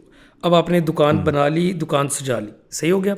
अच्छा, अब जैसे ही आप फिर करते हो, मार्केटिंग करते हो फेसबुक के थ्रू, मेटा के थ्रू, जब आप ये करते हो तो जैसे ही आपको ऑर्डर आते हैं, अच्छा, अब जो शॉपिफाई हो गया, वर्डप्रेस हो गया, ये इनके पास वो कैश ऑन डिलीवरी वाली इंटीग्रेशन नहीं होती कि ऑर्डर आ गए, अब इनको कॉल्स कैसे करनी है, इनको एसएमएस भेज के अप्रूवल कैसे लेना है कि ये चाहिए भी या नहीं चाहिए, उसके बाद ये करना है कि किसी कस्टमर ने ऑर्डर एडिट करना है, ऑर्डर को चेंज करना है, वो कैसे होगा, फिर उसके बाद इस कस्टमर पे अगर पिछले 10 ऑर्डर इसने नहीं लिए तो ये लेगा या नहीं लेगा, उसको ज़्यादा कॉल की जाए या कोई 2 फैक्टर लगाया जाए, जो भी। हाँ, ये कस्टमर है, इसने 10 दफ़ा ऑर्डर प्लेस किया और हर दफ़ा लेता है, तो कॉल करके पैसे ना ज़ाया किए जाएँ, भेजा जाए, क्योंकि प्रॉबिलिटी ऑफ डिलीवरी ज़्यादा है। फिर उसके बाद कोरियर्स की ऑटोमेशन करना, मतलब कोरियर कैसे, आपके पास टीसीएस भी है, आपके पास लेपर्ड भी है, आपके पास एमएनपी भी है, अब कौन सी सिटी किसको देनी है, बिजनेस का लोड कैसे डिवाइड करना है, पेड ऑर्डर किसको देने हैं, ये सब रूल्स लगते हैं ना। तो जब ये रूल्स लगते हैं तो ऊपर से जब ऑर्डर गिर रहे हैं फनल में, अब वो ऑटोमेशन पे आगे जा रहे हैं ताकि आपको एक्सेल यूज़ ना करनी पड़े, 5-5 विंडोज़ ना खोलनी पड़े, बार बार शॉपिफाई ना खोलना पड़े, बार बार लॉजिस्टिक के पोर्टल खोल के मैनुअल बुकिंग ना करनी पड़े, फिर उसके बाद पिक पैक शिप का प्रोसेस है, स्कैनिंग करनी है, फिर यही अगर किसी के पास ईआरपी है कि उसकी प्रोडक्शन सप्लाई चेन प्लानिंग एक अलग सिस्टम पे है, तो ऑटोमेटिकली इन्वेंट्री वहाँ से लानी है और इसी तरह ऑर्डर लाना है ताकि जितनी इन्वेंट्री उतने ऑर्डर्स और बीच का पूरा प्रोसेस चलना है, सही है। तो ये सारे काम हमारा सिस्टम करके देता है, जिसमें 3 चीज़ें होती हैं। एक, सबसे पहले 1 विंडो सोल्यूशन है कि आपको ना शॉपिफाई खोलना है ऑर्डर मैनेजमेंट के लिए, इन्वेंट्री मैनेजमेंट के लिए और पूरे पोस्ट ऑर्डर मैनेजमेंट जर्नी के लिए, ना अपनी ईआरपीस खोलनी है, ना कोरियर के पोर्टल खोलने हैं, ना आपको टेलको की विंडोज़ खोलनी है, और सारे लॉग, सारी डिटेलिंग, पूरी जर्नी ऑर्डर के आने के बाद से लेके ऑर्डर रिटर्न आने तक और वेयर हाउस में खुल के वापस रिप्लेनिश होने तक, ये सब का जो सॉफ्टवेयर और स्क्रीन्स हैं वो जिनको देता है। फिर इसी तरह ये है उनके लिए। राइट, सो अगर मैं इसको सिंप्लीफाई करके एक्सप्लेन कर सकूं, एक है करियाने की दुकान और एक है metro cash and carry I think वाले, हाँ मेट्रो कैश एंड कैरी, एक कारफोर है मुख्तलिफ शहरों में। आप करियाने की दुकान में जाते हैं तो एक बंदा है, उसने बस माल इधर उधर से सोर्स करके रख दिया है, उसके दिमाग में बस चल रहा है, वो माल बेच रहा है, पैसे कमा रहा है, अपनी जेब में डालता है, अगले महीने का काम चलाता है, कोई लेजर लुजर कोई नहीं है, कोई पीओएस नहीं है। मेट्रो कैश एंड कैरी पे आप जाते हैं, it's an entire world, right? उसके पीछे इतने सारे एम्प्लॉयज़ हैं, बहुत सारी चीज़ें उस पर परफेक्टली काम कर रही हैं, सप्लाई चेन पूरी काम कर रही है कि मेट्रो कैश एंड कैरी काम करता है। ई कॉमर्स की दुनिया में आपने इफेक्टिवली यही बात की, आपने ये कहा कि यार जो करियाने की दुकान वाला है ना, उसको इस वक्त सिर्फ और सिर्फ पैशनेट होना चाहिए और उसको बेचना शुरू करना चाहिए, जस्ट टू सी कि यार वो बेच भी सकता है या नहीं कर सकता। उसको बैठ के आज वो मेट्रो कैश एंड कैरी के ख्वाब सोचेगा ना तो वो फिर बैठ जाए, राइट? या एक चाय का ढाबा कोई खोल रहा है और उसको अगर मैकडॉनल्ड्स के ख्वाब सोचेगा तो वो नहीं चल सकता, वो पूरी ज़िंदगी ख्वाब ही सोचता रहेगा। वो पहले तो एक चाय का ढाबा तो खोले ना, देखे बिजनेस कर सकता है नहीं कर सकता। जैसे जैसे आप ग्रो करते हैं, अगेन मेरा 3 साल का ई कॉमर्स का 2.5-3 साल का ई कॉमर्स का एक्सपीरियंस था, तो ये तमाम बातें जो आपने बोली हैं वो मुझे बिल्कुल समझ आ रही हैं। क्योंकि जब आप काम शुरू कर देते हैं और एक्चुअली सक्सेस आना शुरू हो जाती है, तब आपको ये मसाइल आते हैं, स्केल में मसाइल आते हैं, ऑप्टिमाइजेशन में मसाइल आते हैं, इनएफिशिएंसीज में मसाइल आते हैं। या तो आपको पैसे आपके खर्च होना शुरू हो जाएंगे, आपका ज़रूरत से ज़्यादा पैसे खर्च हो रहे होंगे, या आपका टाइम ज़्यादा लग रहा होगा जिसकी वजह से आप एक सर्टन पॉइंट से ज़्यादा ऑर्डर्स प्रोसेस ही नहीं कर सकते, क्योंकि आपको बहुत ज़्यादा एफर्ट लग रही है। वहाँ पर बेसिकली आपको डिफरेंट टूल्स और सॉफ्टवेयर्स की ज़रूरत पड़ती है to optimize. Just to understand what you are doing is, आप उन तमाम टूल्स को यूनिफाई करके एक सिंगल प्लेटफॉर्म दे रहे हैं और आप कह रहे हैं कि व्हाट, आपने सिर्फ हमारे प्लेटफॉर्म पे आना है, उसके बाद उसके आगे जो मल्टीपल प्लेटफॉर्म की रिक्वायरमेंट्स हैं, चाहे वो मार्केटिंग की रिक्वायरमेंट्स हों, चाहे वो ऑर्डर मैनेजमेंट की रिक्वायरमेंट्स हों, चाहे वो इन्वेंट्री की हों, सारा कुछ हो, वो हमारा ही सॉफ्टवेयर करेगा। ऐसा ही है? ऐसे ही है। अच्छा, ये जो है ना, primarily this is over one of the non product, जिसके सारे मेजर नंबर्स और ये सारी चीज़ें हैं, सही है। और generally post order management solution जो कि इस मार्केट के अकॉर्डिंगली बनाया गया है, जो आपने बड़ा डिटेल में एक्सप्लेन कर दिया है, सही है। और दूसरा उसमें ये कि हमारी सेगमेंट क्या है, हम ये कहते हैं कि कोई भी ऐसा स्टोर ऑनर जिसके महीने के 500 से ज़्यादा ऑर्डर हैं, उसके लिए हम अफोर्डेबल है, क्योंकि हम स्टार्टअप से लेके एसएमबी से लेके एंटरप्राइज तक सारों के लिए अफोर्डेबल सोल्यूशन है। और हमारा बड़ा नॉर्मल क्लेम है, आप अगर हमें लेते हो, हम आपको पैसे अपने खुद पूरे करके देंगे और हम आपको जस्टिफाई करके देंगे कि हमने आपके पैसे कहाँ कहाँ कैसे बचाए। अब उसमें आपकी जो एंड कंज्यूमर है उसकी सेटिस्फेक्शन है, उसकी रिटेंशन है, ऑर्डर ट्रैकिंग राइट टाइम पे देना है, ठीक है। आपकी जो 6 के बाद भी ऑर्डर्स ऑटो अप्रूव हो रहे हैं सर्टन क्राइटेरियाज पे, क्योंकि 6 के बाद तो आपको बंदे बिठाओगे तो आपको जो है इंफ्रा की कॉस्ट लगेगी, लोगों की कॉस्ट लगेगी, ठीक है। उन लोगों को हेल्प करना, गाइड करना ओवरऑल इस सिस्टम के थ्रू। फिर सबसे बड़ा जो एंगल है एंटरप्राइज के लिए वो है ओमनी चैनल, मल्टी चैनल पे सेलिंग। सो सपोज़ आपकी आसान लफ्ज़ों में आपकी 10 आउटलेट्स हैं, उन 10 की 10 आउटलेट्स पे करोड़ों की इन्वेंट्री पड़ी है और एक वेयर हाउस पे आप ऑनलाइन पे इन्वेंट्री डालते हैं, तो हो सकता है वो 10 की 10 आउटलेट्स, बेशक कोविड है, बेशक लॉकडाउन है, बेशक कोई जो है इधर प्रोटेस्ट चल रहा है या कुछ भी चल रहा है, या हो सकता है फिज़िकल मूवमेंट नहीं हो रही, जैसे आजकल लाहौर में स्मॉग है या कुछ है, लेकिन लोगों को चीज़ें तो चाहिए। सो व्हाट वी डू, हम इसे ओमनी चैनल कहते हैं। ओमनी चैनल का मतलब हम 10 के 10 स्टोर्स की इन्वेंट्रीज ऑटोमेटिकली फेच करते हैं, शॉपिफाई पे, अपने प्लेटफॉर्म कॉमर्स पे या उन जगहों पे ले जाते हैं। फिर जैसे ही ऑर्डर आता है, nearest location, best possible location, ज़्यादा स्प्लिट ना हो, अगर स्प्लिट हो रहे हैं तो लिमिटेड हो, तो हम क्या करते हैं, हम उनके रिटेल को इनेबल कर देते हैं एज अ फुलफिलमेंट सेंटर, ठीक है, जिसमें इन्वेंट्री का क्वांटम बढ़ जाता है। इंटरेस्टिंग। सो फॉर एग्जांपल मैं कहता हूँ कि सैफायर है, सैफायर, क्योंकि ये चीज़ आपने बड़ी इंटरेस्टिंग बोली, क्योंकि आज से 2 साल पहले गालिबन मैंने जब कॉन्वर्जेसन की थी तो मुझे ये पता लगा कि रिटेल का जो माल है उसको अभी तक ई कॉमर्स से कनेक्ट नहीं किया गया। सो हमेशा ई कॉमर्स का माल सेपरेट है, वो पीछे कारखाने में पड़ा हुआ है। और अगर ई कॉमर्स काफ़ी दफ़ा ऐसे होते हैं ना, चीज़ वायरल हो जाती है, कोई इन्फ्लुएंसर ने बेचा और वो जो है जी, अब वो लोग बैठे उसको ऑर्डर करना चाह रहे हैं, पीछे आपने 10 रखे हुए थे, 25 पीस जो हैं वो रिटेल में पड़े हुए हैं, अब वो 10 जैसे आउट ऑफ स्टॉक हुए वो आउट ऑफ स्टॉक हो गए। तो उस टाइम पे उन्होंने यही बोला, उन्होंने कहा यार बड़ा कॉम्प्लिकेटेड है, हाउ डू यू मैनेज के यार रिटेल से मैंने उठाना है, उठा करके वापस कर लेना है। हो सकता है उस अपॉर्चुन मोमेंट के ऊपर जिस वक्त ऑनलाइन भी एक बंदा ख़रीद रहा है और उस टाइम के ऊपर एक खातून जो है ना वो पकड़ के उस पे काउंटर पे खड़ी हुई है, तो it's a tougher problem to solve, right? Are you saying कि अब हम वो भी सॉल्व कर रहे हैं कि जिसमें अगर 25 माल रिटेल का पड़ा हुआ है तो वो रिटेल आउटलेट वाला लड़का जो है जैसे ही ऑर्डर आता है वो जाएगा, जाके उसको उठाएगा, पैक करेगा और रख देगा कि यार ये शाम को आके फुलफिलमेंट वाले ले जाएंगे, ये ई कॉमर्स पे ही निकल जाएगा, इसको हम कस्टमर को नहीं दे सकते। ये हम सॉल्व कर चुके हैं, ठीक है, ये हम सॉल्व कर चुके हैं। इसमें ऑब्वियसली 100 से ज़्यादा ब्रांड हमारे साथ ओमनी पे हैं, और जितने भी ये एंटरप्राइज हैं इनकी डिफरेंट लोकेशंस, जैसे मैं हाई लेवल आपको एक फ्लो बता देता हूँ जो कि लेमैन के लिए भी आसानी होगी उसको समझने के लिए और एंटरप्राइज वालों के लिए भी। देखें आपकी 10 आउटलेट्स हैं, 10 में इन्वेंट्री पड़ी है। हम क्या करते हैं, जो हम आपको सिस्टम देते हैं उसमें बफर्स भी लग जाते हैं कि अगर आपकी एक शॉप में 10 की इन्वेंट्री है तो 5 जाए सिर्फ आगे। सो सपोज़ अगर एक में अवेलेबल नहीं थी तो दूसरे में चली जाएगी। सो एट रन टाइम पे अगर क्या इतना बड़ा जिसका नेटवर्क है तो उसको अपॉर्चुनिटी ये मिलती है कि अगर उसके 50 करोड़ का माल है और वो ऑनलाइन चला जाता है, ठीक है, तो उसमें उसका सेल थ्रू उतना भी रहे तो उसकी इन्वेंट्री लिक्विडेट ज़्यादा हो जाती है। सही है, तो उसके पास 2 चैनल हो जाते हैं सेलिंग करने के लिए।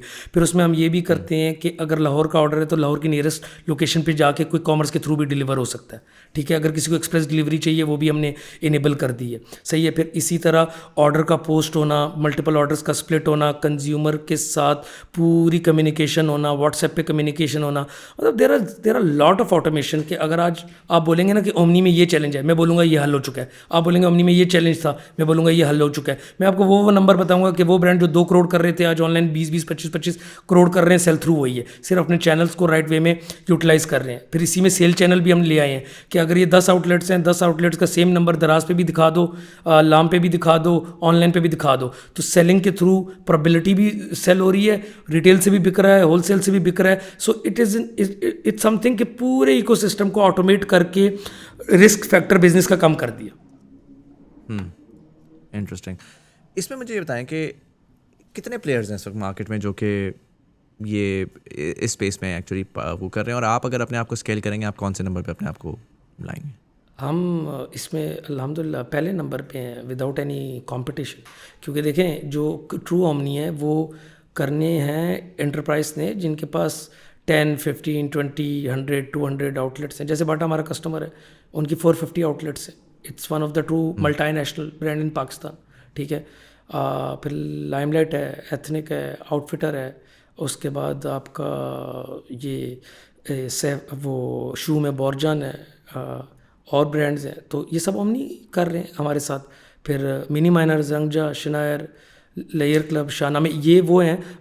Just to share an interesting fact कि 5 साल पहले से दे हैड अ विजन कि हमने डेडिकेटेड वेयर हाउस नहीं करना, तो इनकी 100 से ज़्यादा आउटलेट्स पे they do not have a dedicated warehouse. ये टोटल रिलाई ये करते। So this is the future.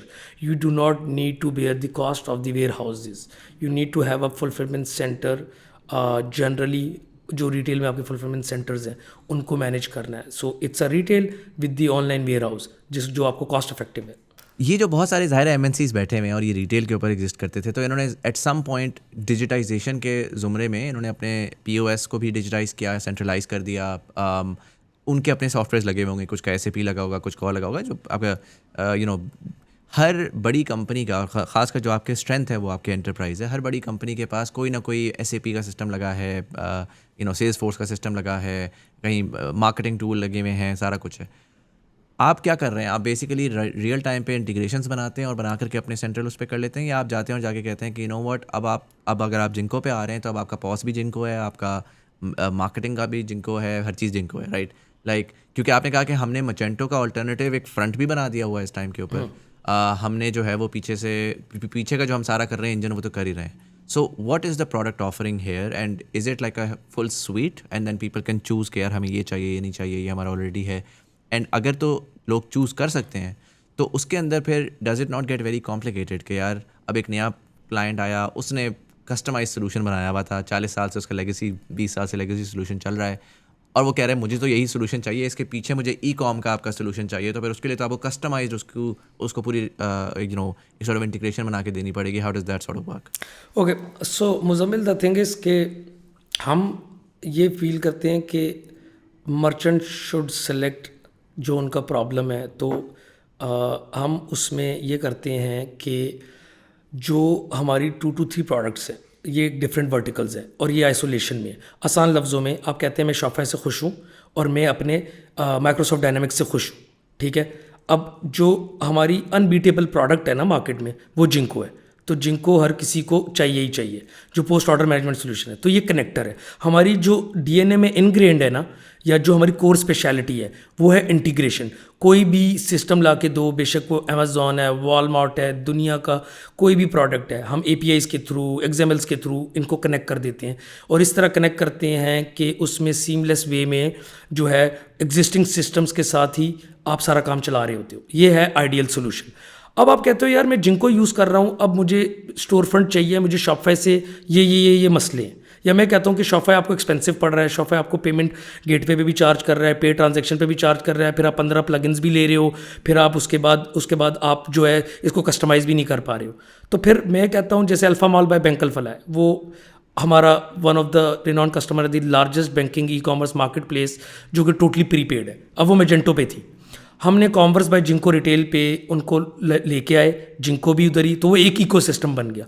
तो वो जब आप एक ही कंपनी की मल्टीपल प्रोडक्ट्स करती हो तो वो इंटीग्रेशन नहीं है, वो एक यूनिफाइड प्रोडक्ट है। सो वो हम वहाँ देते हैं जहाँ पे यूज़ केस है, जहाँ पे मर्चेंट का फ़ायदा है, जहाँ पे बिजनेस का फ़ायदा है। ठीक है, जैसे जितनी भी मार्केट प्लेसेज हैं वो कॉमर्स बाय जिंको रिटेल उनके लिए रेलिवेंट है। ठीक है, फिर उसी तरह जिसने कस्टमाइज़ करना है, हमने हाइपर पर्सनलाइजेशन दे दिए चेकआउट के ऊपर ही, कि जैसे आपने अगर हमने एआई को इनकॉर्पोरेट कर दिया अपने कॉमर्स बाय जिंको रिटेल जो स्टोर फ्रंट है, जो शॉपफाई और मैजेंटो में नहीं है, जो हमारे नेटिव सिस्टम पे है, कि हम आपको वो स्किन दिखाएंगे कि हमें पता है कि मुज़म्मिल जब भी आता है वो रेड कलर की शर्ट लेता है, नॉन सेल प्रोडक्ट पे लेता है, तो वो डायनामिक स्किन बन जाएगी ऑटोमेटिकली कि जो आपकी नॉन सेल है, ठीक है, और जो सेल वाला है उसको सेल पे थ्रू किया जाएगा। फिर हमें ये भी पता चल जाता है कि एआई के थ्रू के 10 सेकंड के बाद यूज़र बाउंस रेट बढ़ने लगा है, तो उधर हम कहते हैं कि ये वो ट्रिगर है कि इसको ऑफर कर दो कोई डिस्काउंट। ठीक है, सो उसकी हमने कॉमर्स बाय जिंको रिटेल के ऊपर हमने हाइपर पर्सनलाइजेशन को डे वन पे इनेबल कर दिया।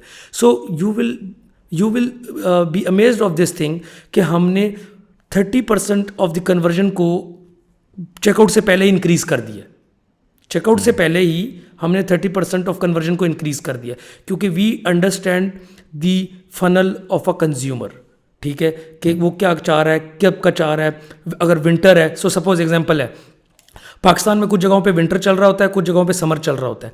तो होता क्या है कि जब एक ही स्टैटिक वेबसाइट खुलेगी तो कराची वालों को लगेगा कि यार हमारे यहाँ तो समर चल रहा है, ये लोग विंटर भेज रहे हैं, इसका मतलब है समर बिक गया है, या समर नहीं है, या पुराने आर्टिकल्स हैं। और सपोज नॉर्दर्न साइड पे लग रहा होगा जब समर चल रहा होगा तो उनको लग रहा होगा कि इनके पास अब विंटर नहीं है। सो हमने वो माइंड सेट है ना, तो साइकोलॉजिकली इन ट्रिगर्स को हम अंडरस्टैंड करते हैं because of the data, by utilizing the data, by using our own pixel. हम इस जर्नी को, उसके टच पॉइंट्स को यूटिलाइज करके, आप समझें if there is a traffic और a session of 1 million customer, so system is creating 1 million automatically dynamic skin. Interesting. ये जो है ये आप सिर्फ और सिर्फ अपने जो आपका स्टोर फ्रंट है अल्फा मॉल वाला फॉर एग्जांपल, सिर्फ आप उसके थ्रू कर पा रहे हैं, या are you able to gather this insight for other, जहाँ पर आप फॉर एग्जांपल पीछे मैनेजमेंट कर रहे हैं ना, क्योंकि माय अंडरस्टैंडिंग है इसकी जो शॉपिफाई वगैरह कोई प्लेटफॉर्म है वो शॉपिफाई पे चल रहा है, उसने पीछे जो अपनी ऑर्डर मैनेजमेंट है और वो सारी चीज़ें हैं उसके लिए तो आपको रखा हुआ है, लेकिन वहाँ पर आपके पास प्रॉब्ली ये इंसाइट नहीं आएगी। वहाँ पर आपके पास सिर्फ और सिर्फ ऑर्डर्स की इंसाइट आएगी कि कौन सा ऑर्डर आ रहा है, किस इलाके से आ रहा है, या वहाँ पे भी you are able to gather deeper insights on the actual customers who are coming in. Yeah, exactly. So the thing is, there are two type of data layers जिसके ऊपर ये काम कर रहा है। सो आज आप मेरे पास आए कॉमर्स के लिए, मेरे पास आपका कोई डाटा नहीं, लेकिन मैंने कहा डे वन पे मैं आपका पिक्सल लगा दूंगा।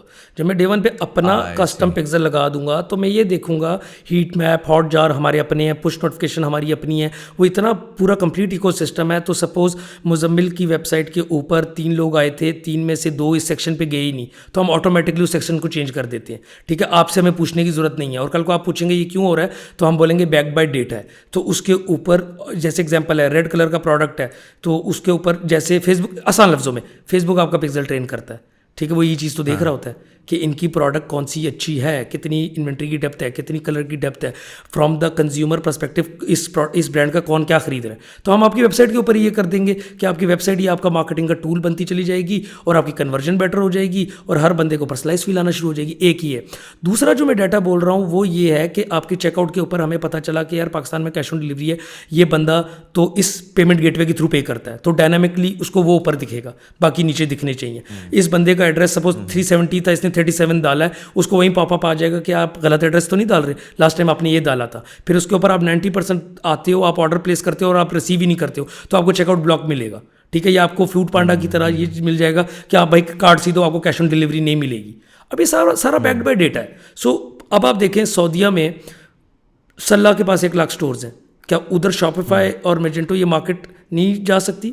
जा सकती है, क्यों नहीं जा सकती? It's a very bigger economy और it's a very growing economy. ठीक है, हर किसी को अकोमोडेट कर रही है। थाईलैंड में, सिंगापुर में लजाडा और उनके अपने सॉल्यूशंस चल रहे हैं। ठीक है. So every region, every country backed by data, they will have their own solutions. नहीं, दैट मेक सेंस, क्योंकि शॉपिफाई का पूरा पर्पस या स्पील ये थी कि यार क्योंकि हम स्केल पे खेलते हैं तो हम आपको एक एसएमई को वो वाली क्वालिटी दे सकते हैं जो कि एक बड़ा प्लेयर देता है जिसकी अपनी बड़ी टीम्स हैं. लेकिन वहाँ पर जो प्रॉब्लम आई वो यही आई कि यार शॉपिफाई ग्लोबल डेटा पे तो बहुत अच्छा खेलती है, लेकिन लोकलाइजेशन का मसला आता है क्योंकि हमारा कंज्यूमर, उसका स्टाइल, उसका वो सारा फ़र्क है. तो there is nobody sitting in Shopify optimizing it for your local वो. तो इट मेक सेंस कि यार अगर मैं पाकिस्तान में बैठ के पाकिस्तानी कंज्यूमर को मैंने समझ लिया और उसका सारा का सारा डेटा जो है उसके ऊपर इंसाइट जनरेट कर दी, तो then I can give a much higher quality solution, जो कि अगेन पूरी दुनिया में it's technology is easy to make at this point in time. It's really what you do with the data that is generated, वहाँ पर आप race में आगे जाते हैं. So that part I mean I completely understand. Just to add one more अगर thing. एक sort of या just to add one more thing as a layman term, कि ये बहुत बड़ा पाकिस्तान में एक मेजर चैलेंज है कि we need to understand this thing कि डाटा इज़ वन एस्पेक्ट. अब आप देखें जो कैनेडियन बेस्ड प्लेटफॉर्म है, ऑलरेडी वॉलमार्ट और अमेजोन पे 80 से 90% सेल होती है. ये बना था उधर बिल्कुल स्टार्टअप मर्चेंट्स के लिए, ठीक है, और नो डाउट उसको स्केल करते करते ऊपर ले गए. वो ओमनी चैनल के लिए नहीं बना, क्योंकि उसकी रीज़न है उधर सारा कुछ वॉलमार्ट और अमेजोन पे 80% ऑफ द सेलिंग हो रही है, ठीक है, और वो पेड मार्केट के लिए बना है. So the thing is secondly, even तो उनकी बेसिक इंटीग्रेशन यहाँ पे नहीं है, उनकी यहाँ पे बहुत सी चीज़ें नहीं है. डाटा और उस डाटा की प्रोविजनिंग या वो उसके ऊपर AI, machine learning, deep learning, और वो इस मार्केट के अकॉर्डिंगली डाटा को सेग्रीगेट करना. सो दैट समथिंग वो कोई लोकल प्लेयर ही करेगा जो इस मार्केट को अंडरस्टैंड करता है, इसके डायनेमिक्स को अंडरस्टैंड करता है. ये पता है, आसान लफ्ज़ों में अगर मैं एग्जाम्पल दूँ, आपको पाकिस्तान में टेस्ला बहुत पसंद होगी, लेकिन जब आपके पास वो ईवी बूथ्स ही नहीं है, आपके पास वो इंफ्रास्ट्रक्चर ही नहीं है, तो आप कैसे बोलोगे मैं ऑटो पायलट यहाँ पे चलाऊंगा.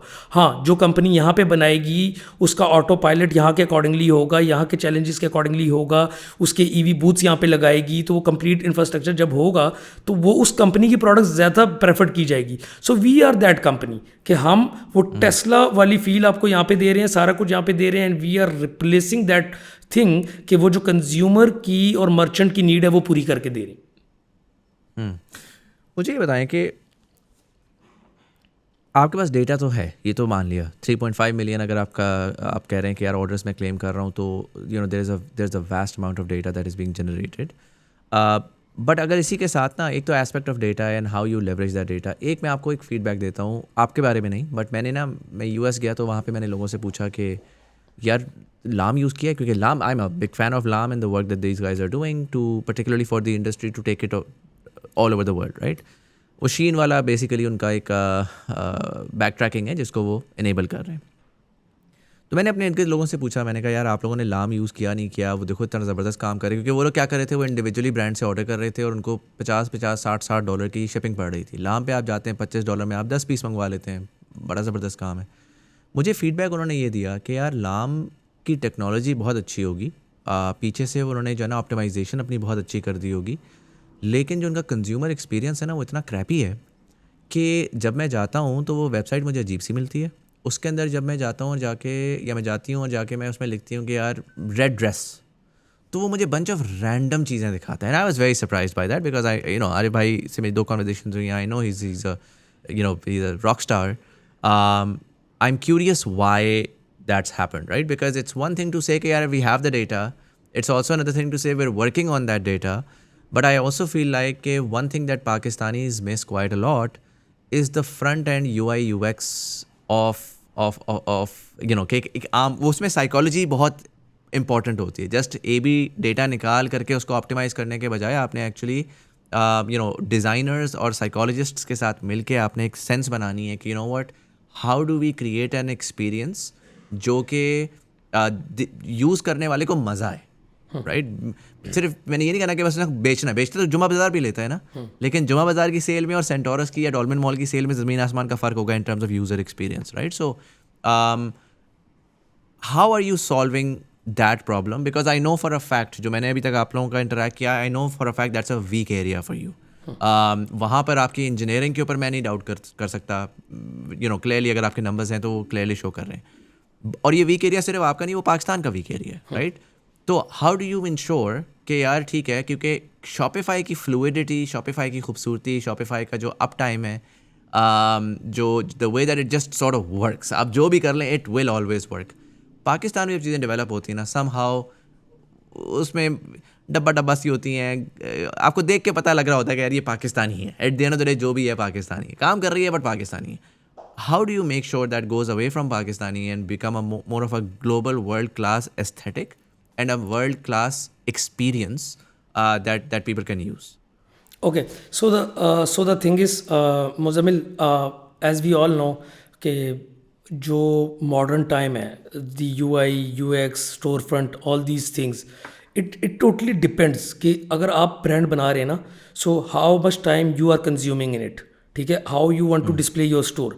तो सपोज हम क्या करते हैं, हम ये करते हैं कि we have a very strong team of UI UX, ठीक है, जो कि आपका ओवरऑल ब्रांड की story telling in terms of graphics, in terms of जो है content, in terms of each and everything, because we need to understand कि जो ब्रांड की स्किन होती है या जो वेबसाइट है, इट्स ऑलवेज समथिंग कि ये आप लोग ड्राइव कर रहे होते हैं कि थॉट प्रोसेस क्या है, how do you want to communicate, आपकी ओवरऑल जो है साइकोलॉजिकली आप लोग कैसे ट्रिगर कर रहे हैं कंज्यूमर को, आपका कंज्यूमर की मार्केट कौन सी है, आपकी मेजॉरिटी कंज्यूमर की मार्केट कौन सी है, और उसके बाद आप लोग टेक्नोलॉजी का जो आम है इसमें वो कैसे यूज़ कर रहे हैं.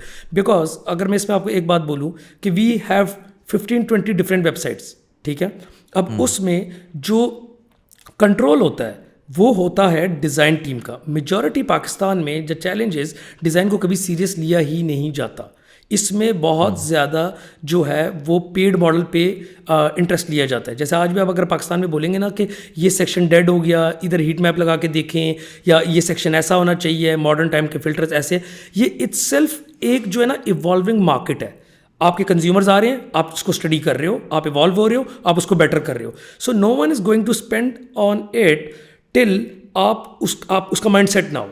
तो अगर जो पाकिस्तान का बिजनेस है वो इस पे स्पेंड नहीं करता, जब वो इस पे स्पेंड नहीं करता, सो इट्स वेरी डिफिकल्ट कि जब कोई इस पे स्पेंड नहीं कर रहा तो कोई भी टेक्नोलॉजी कंपनी, कोई भी प्रोडक्ट कंपनी उसको बेटर नहीं कर सकती. Because this is something which is कि ये इनिशिएटिव मर्चेंट्स को लेना है. इसलिए अब मैं पाकिस्तान में बहुत सी ऐसी आपको वेबसाइट्स बता सकता हूँ जो शॉपिफाई, आपको नहीं पता चलेगा शॉपिफाई पे या कॉमर्स पे या किस पे है, बट आप कहेंगे कमाल, it's a very good website. क्यों? क्योंकि उसके ऊपर जो थिंक टैंक है या जो वो ब्रांड है वो रेलिवेंट टीम रख के बैठा हुआ है, या वो किसी अच्छी एजेंसी से काम करवा रहा है, या वो एटलीस्ट अगर आप मैं आपको बोलता हूँ, आप कहते हैं मैं बच्चों के लिए वेबसाइट बना रहा हूँ, ठीक है, तो उसके ऊपर जो वो कलर्स यूज़ होने हैं जो कि कन्वर्जन को बेटर करेंगे, जो कि सेलिंग को ट्रिगर करेंगे, जो कि आपकी time duration of the pages उसको इंक्रीज करेंगे. सो ये जो बिजनेस ऑनर है उसने देखना है. जैसे एग्जांपल है कि अगर आप एक रिटेल की आउटलेट किसी ब्रांड की बनाते हैं तो उसमें वो क्या करते हैं, इंटीरियर डेकोरेटर को बुलाते हैं, ठीक है. इंटीरियर डेकोरेट करने वाला डिफरेंट होता है, बिल्डिंग किसी और की होती है और उसको मैनेज करने वाला कोई और होता है. सो इसी तरह आपकी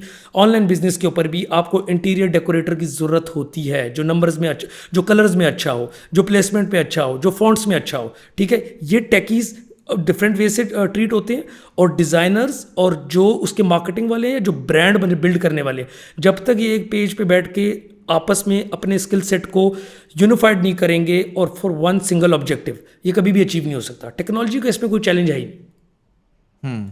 आपने बोला फॉर एग्जांपल लाइमलाइट सैफायर आप लोगों के साथ है, right? What level of services are they using? someone like that, ECS हो गया या इस तरह कोई? अच्छा, सो ये सारे हमारा पोस्ट ऑर्डर मैनेजमेंट यूज़ कर रहे हैं. इनकी वेबसाइट्स शॉपिफाई के ऊपर है.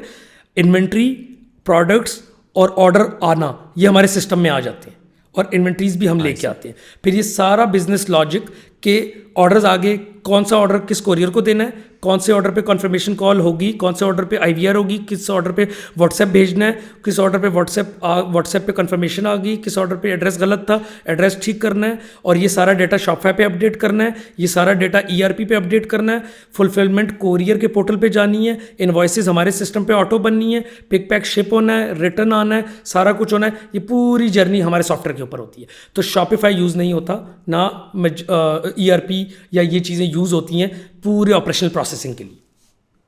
राइट. ऑक्टेन प्लेटफॉर्म जो अभी लाम का आ रहा है, have you heard about it? Yes, I have heard about Octane, sort of.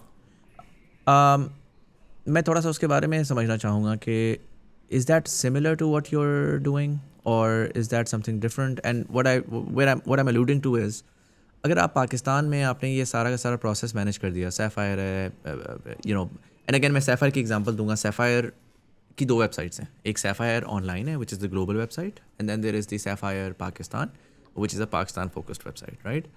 My understanding is कि जो आपका ज़्यादातर सारा का सारा वो लोकल इकोनॉमी का तो सारा मैनेज कर रहा है, but fashion is a huge export now, direct B2C, क्योंकि बहुत बड़े ओवरसीज़ पाकिस्तानी हैं, हर साल बढ़ी जा रहा है। तकरीबन जो मेरा नंबर है वो तकरीबन 15 मिलियन के ऊपर है, और हर साल रफली इसमें 1 मिलियन पाकिस्तानी मज़ीद ऐड हो रहा है। इस नंबर को ज़ाहिर है कि सर्व किया जा सकता है। Pakistani is an affluent community all over the world, और उसमें ज़ाहिर है कि मोस्टली जो सबसे बेसिक चीज़ सर्व होती है वो फैशन होती है, which is something that you are good at. You have a lot of fashion both in terms of clothing and वो, and then shoes as well. I'm curious कि whether you have or are in the process of expanding the same for international and overseas market as well, which is inherently what LAM initially was trying to do, कि यार sapphire और ये और वो जो हैं वो लोकल मार्केट में जो भी कर रहे हैं वो लाम में अपने आप को लिस्ट कर दें, और लाम जो है उनकी वो इंटरनेशनल लॉजिस्टिक्स मैनेज कर लेगा, एंड वो चूँकि कॉस्ट कटिंग होगी तो उस पर वो आगे ले जाएगा।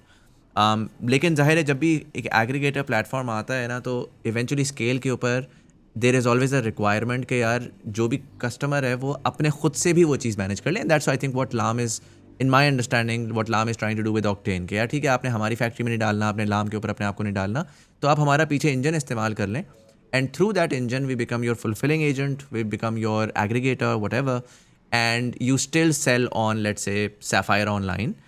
You don't have to go through LAM. And I know for a fact that I've spoken to one of these a few of these bigger brands, and वो उनका यही होता है कि you know what, LAM के ऊपर SMEs बहुत ज़्यादा हैं, हमारा अपना ब्रांड है, हमने अपने पास ही रहना है। तो I feel like I can see the logic of Octane trying to capture that. But I don't know if Octane is trying to come into the local market. In that context, how do you see the rise of Octane, and do you think they are a competitor in your space, or do you think they're servicing a separate market? And then do you think you would be looking to become a competitor in that space by going international as well for your clients? Okay, so I think first of all मैं आपके साथ ना कुछ numbers share कर देता हूँ. So as we said कि 70 to 80% of the enterprise working with us, they have their own international website, supply chain, and the Jinko is providing them end-to-end solution of a post-order management. जैसे अगर आज आपकी local site है और international site है, तो एक ही ware house पे अगर 10 की इन्वेंट्री पड़ी है तो वो दोनों पे दिख जाएगी, लोकल पे भी और इंटरनेशनल पे भी. सही है. दूसरा, इंटरनेशनल पे फेडेक्स, UPS, DHL ऑटोमेटेड है. ठीक है. जैसे निशात UAE हम कर रहे हैं, उसमें अरेबिक्स, एमिरेट्स पोस्ट, ये सब इंटीग्रेटेड है. फिर हम सऊदी की भी ब्रांड्स कर रहे हैं. सो जितने भी बिगर जाइंट्स हैं इनके इंटरनेशनल ये जिंको से ही मैनेज कर रहे हैं. शॉपिफाई विद जिंको, इसमें यूनिफाइड ऑर्डर्स को मैनेज करना, इन्वेंट्री को मैनेज करना, फुलफिलमेंट को मैनेज करना, रिटर्न को मैनेज करना, टैक्सेशन को मैनेज करना, FBR को मैनेज करना, एक्सपोर्ट्स को मैनेज करना. सो ऑलरेडी ये जिंको कर रहा है. So we need to understand कि लाम और ऑक्टेन का मॉडल डिफरेंट है, हमारा मॉडल डिफरेंट है. सो हम डे वन से हम टेक्नोलॉजी ओरिएंटेड कंपनी है. So suppose there is a brand जिसको पता है एक्स ब्रांड है और वो सपोज महीने की 40 करोड़ कर रहा है, तो वो उसको ना सिर्फ टेक्नोलॉजी चाहिए. वो आपकी वेयर हाउसिंग नहीं लेगा, वो आपकी सप्लाई चेन नहीं लेगा, वो आपसे मार्केटिंग नहीं लेगा, क्योंकि वो इटसेल्फ एक खुद एजेंसी बन जाता है. क्योंकि जब उसका अपना स्केल इतना बेटर है, so they want to have control. सिर्फ वो क्या नहीं बना सकते, वो टेक्नोलॉजी नहीं बना सकते, वो CTO, CIO, CXOs ये नहीं करना चाहते. So we come in that space. ठीक है. जैसे हमारा कॉमवर्स है, it's a technology, it's a platform. I don't know, I am not sure, but I guess Octane भी शॉपिफाई के ऊपर ही है, हेडलेस है. सो इट्स नॉट समथिंग, हमारा मॉडल डिफरेंट है. हम अपनी टोटल इन कंट्रोल टेक्नोलॉजी जो कि स्क्रैच है, और हमारा और ऑक्टेन का कई ओवरलैप ज़रूर आएगा, but we are not head on competitors. और अगर yes, Do you think Octane could then be an integration into you? मसलन yes. जो मुझे Octane की सबसे बड़ी वैल्यू नज़र आई है ना, वो मुझे ये नज़र आई है कि सैफायर कभी भी उनके वेयर हाउस में नहीं रखवाना चाहेगा चीज़. उसके लिए प्रॉब्लम होती है कि मेरा माल मैं अपने जगह से हटा के उधर ले जाऊँ. कंट्रोल रखना चाहते हैं वो, अगर उनका शॉप्स पे बिक रहा है तो वो क्विकली वेयर हाउस शॉप्स में भेजेंगे बजाय इसके, and vice versa as well.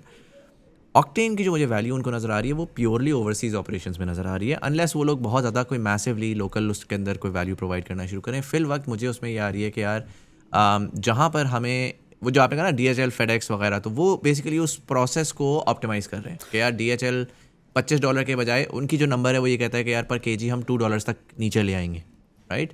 वहाँ, और वो उसका पीछे एक पूरा उनका ऑर्डर मैनेजमेंट का स्ट्रक्चर है कि यार यहाँ से बेशक पाकिस्तान से PIA से जहाज़ दुबई चला जाए, दुबई में अगला बंदा आके इधर से इधर ले जाए, वो खप सारी की सारी ख़त्म, हम कॉस्ट को ऑप्टिमाइज़ करके पूरी इंटरनेशनल लॉजिस्टिक्स को एफिशिएंट कर देंगे. Yes, you are totally right. So I got the point. So Octane ना एक प्लेटफॉर्म है, just to clarify for the audience and for me and you, जो fulfilment centre, international fulfilment centre है, सो उसमें high level model ये है कि suppose आप एक ब्रांड है और आपको पता है कि आज आपकी 10% सेल इंटरनेशनल आ रही है, ठीक है, बट आज आपका प्रोडक्ट यहाँ से जाना है और वो 10 दिन बाद पहुँचना है इंटरनेशनल कस्टमर को, ठीक है, और उस पर कॉस्ट भी आनी है 20,000 15,000. तो ऑक्टेन का जो बेसिकली जो फुलफिलमेंट सेंटर है उसका बिल्कुल एडवांटेज है, और वो बिल्कुल जिंको की वैल्यू चेन और जिंको उनकी वैल्यू चेन में इकोसिस्टम बना के दे सकता है कि जैसे जो जिंको के क्लाइंट है, अगर उनका डेटा ये कहता है कि अगर उनको US से 20% ऑफ द इन्वेंट्री कंज्यूम होनी है तो वो पहले ही लाम के साथ या ऑक्टेन के साथ डील कर लें और उसको इंटरनेशनल फुलफिलमेंट सेंटर पे जो है वो डिस्पैच करवा दें, ताकि जैसे ही ऑर्डर्स आ रहे हों उसका पिक पैक शिप वहाँ से हो रहा हो तो उनके लिए वो कॉस्ट इफेक्टिव होगा, और ऑक्टेन को भी वो वॉल्यूम मिलता है जिस वॉल्यूम के ऊपर वो जो है ग्लोबल लॉजिस्टिक के साथ they can have a more discount DHL के साथ and all that stuff. So yes, it's a very good propositioning, क्योंकि पाकिस्तान का fashion is the one and only sector जिसको ग्लोबली रिकग्नाइज किया जाता है, and having a very bigger diaspora internationally. और कुछ ले ना लें, जो ये एक जो कंप्लीट कम्युनिटी है, एशियन कम्युनिटी, इसमें पाकिस्तान की जो फैशन है that something which is on top, ठीक है. सो आई गेस कि वो जो फुलफिलमेंट सेंटर है वो या कोई और, उसने जिनको से कनेक्ट होना है, वैल्यू चेन ऐड होनी है, और जर्नी इस तरह की दिखनी है कि अगर 1000 सूट प्रोड्यूस हो रहा है तो यार 200 पहले ही उठा के दुबई पहुंचा दो, और बाद में अपने प्लेटफॉर्म से, बेशक मार्केट प्लेसेस से, जैसे ही उसकी सेलिंग होगी तो वो वहाँ से पिक पैक शिप करा देंगे. 8 दिन का जो लॉजिस्टिक का टाइम है वो कट डाउन होकर 5 दिन में आ जाएगा. जो 2000 की कॉस्ट है वो 500 में आ जाएगी, क्योंकि DHL डायरेक्ट पाकिस्तान में किसी ऐसे मर्चेंट को जिसके 200 ऑर्डर है उसको तो वो अकोमोडेट नहीं करेगा. लेकिन अगर पाकिस्तान पूरा यूनिफाइड हो जाए और किसी एक को रिप्रेजेंट करने के लिए दे तो फुलफिलमेंट सेंटर की भी कॉस्ट, यूनिट इकोनॉमिक्स कम हो जाएंगे, क्योंकि उसमें इकोनॉमी ऑफ स्केल अचीव हो जाएगा, और आपकी इंटरनेशनल कोरियर कंपनीज के साथ भी it would be a very better way to make a deal, to crack a deal, और उसकी ग्रेजुअली लॉजिस्टिक की कॉस्ट कंज्यूम करना, विच मीन्स कि आपकी बाइंग और conversion it will go on a higher side. So it's I'm pretty much interested by myself, or this is something which is going to increase the international sales, जो कि जिस तरह overseas बाहर जा रहे हैं. So we need to focus and we need to build an ecosystem of a multiple companies adding value toward towards the businesses. Makes sense. Give me we're at the 1 hour 30-minute mark, and I'd like to sort of wrap it up as well. Give me a general direction of where you think you'll be going in the next 5 years. Okay, so we feel like next 5 years we would be a technology hub globally, and when it comes to e-commerce, when it comes to integrations, we want to be the largest company globally playing a vital role, whether it's MENA region, whether it's the American market. We want to deliver in any capacity from a technology perspective, or to deliver in a way that these people know how to invent something big. These people know how to solve problem in e-commerce. Like in next 5 years, we want to be a incubation center. जैसे अभी हमने Gentry Retail by जिंको retail एक product को launch कर दिया, which is a one and only made in Pakistan digital BI and smart AI marketing audit system for the merchant in a very economical pricing, ठीक है. सो जितना हम ई-कॉमर्स को समझते हैं, जैसे जैसे ई-कॉमर्स ग्रो करेगा उसके अंदर जो इनोवेशन है, उस इनोवेशन में we want to be on top, not just with the services, with the products, और वो products global जाएं, और कल को हम फंड्स भी रेज करें इन प्रोडक्ट्स पे, नई प्रोडक्ट्स पे, और इनको IPO हो, यूनिकॉर्न बने, ये सारी चीज़ें वो हैं जो कि पाकिस्तान की प्रोडक्ट डेवलपमेंट को globally we have the capacity and we have the potential to leave a mark globally. So we want to leave a mark in e-commerce space जिसमें हम अच्छे. Do you think going regional is an immediate term plan? Because अभी तक तो आपकी सारी local focused products हैं ना, जो डायरेक्टली आपकी अपनी हैं. तो are you planning on going to let's say Saudi और the Middle East? A lot of people are doing that. या आप कहीं एक्सपैंड करने का सोच रहे हैं? Yes, okay, so when it comes to expansion, we are already expanded in Canada and US. हमारी वाइट लेबल प्रोडक्ट्स हैं जो कि उधर मोर देन 8 मिलियन ARR कर रही हैं और वो 150 प्लस मर्चेंट्स उसको यूज़ कर रहे हैं. और इवन के Nike, Adidas are also using that products. ठीक है, और that's something which is a centralised AI review management system.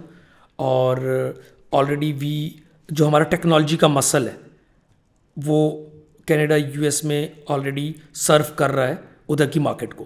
But when it comes to Jinko and the multiple products of Jinko, we have started the expansion.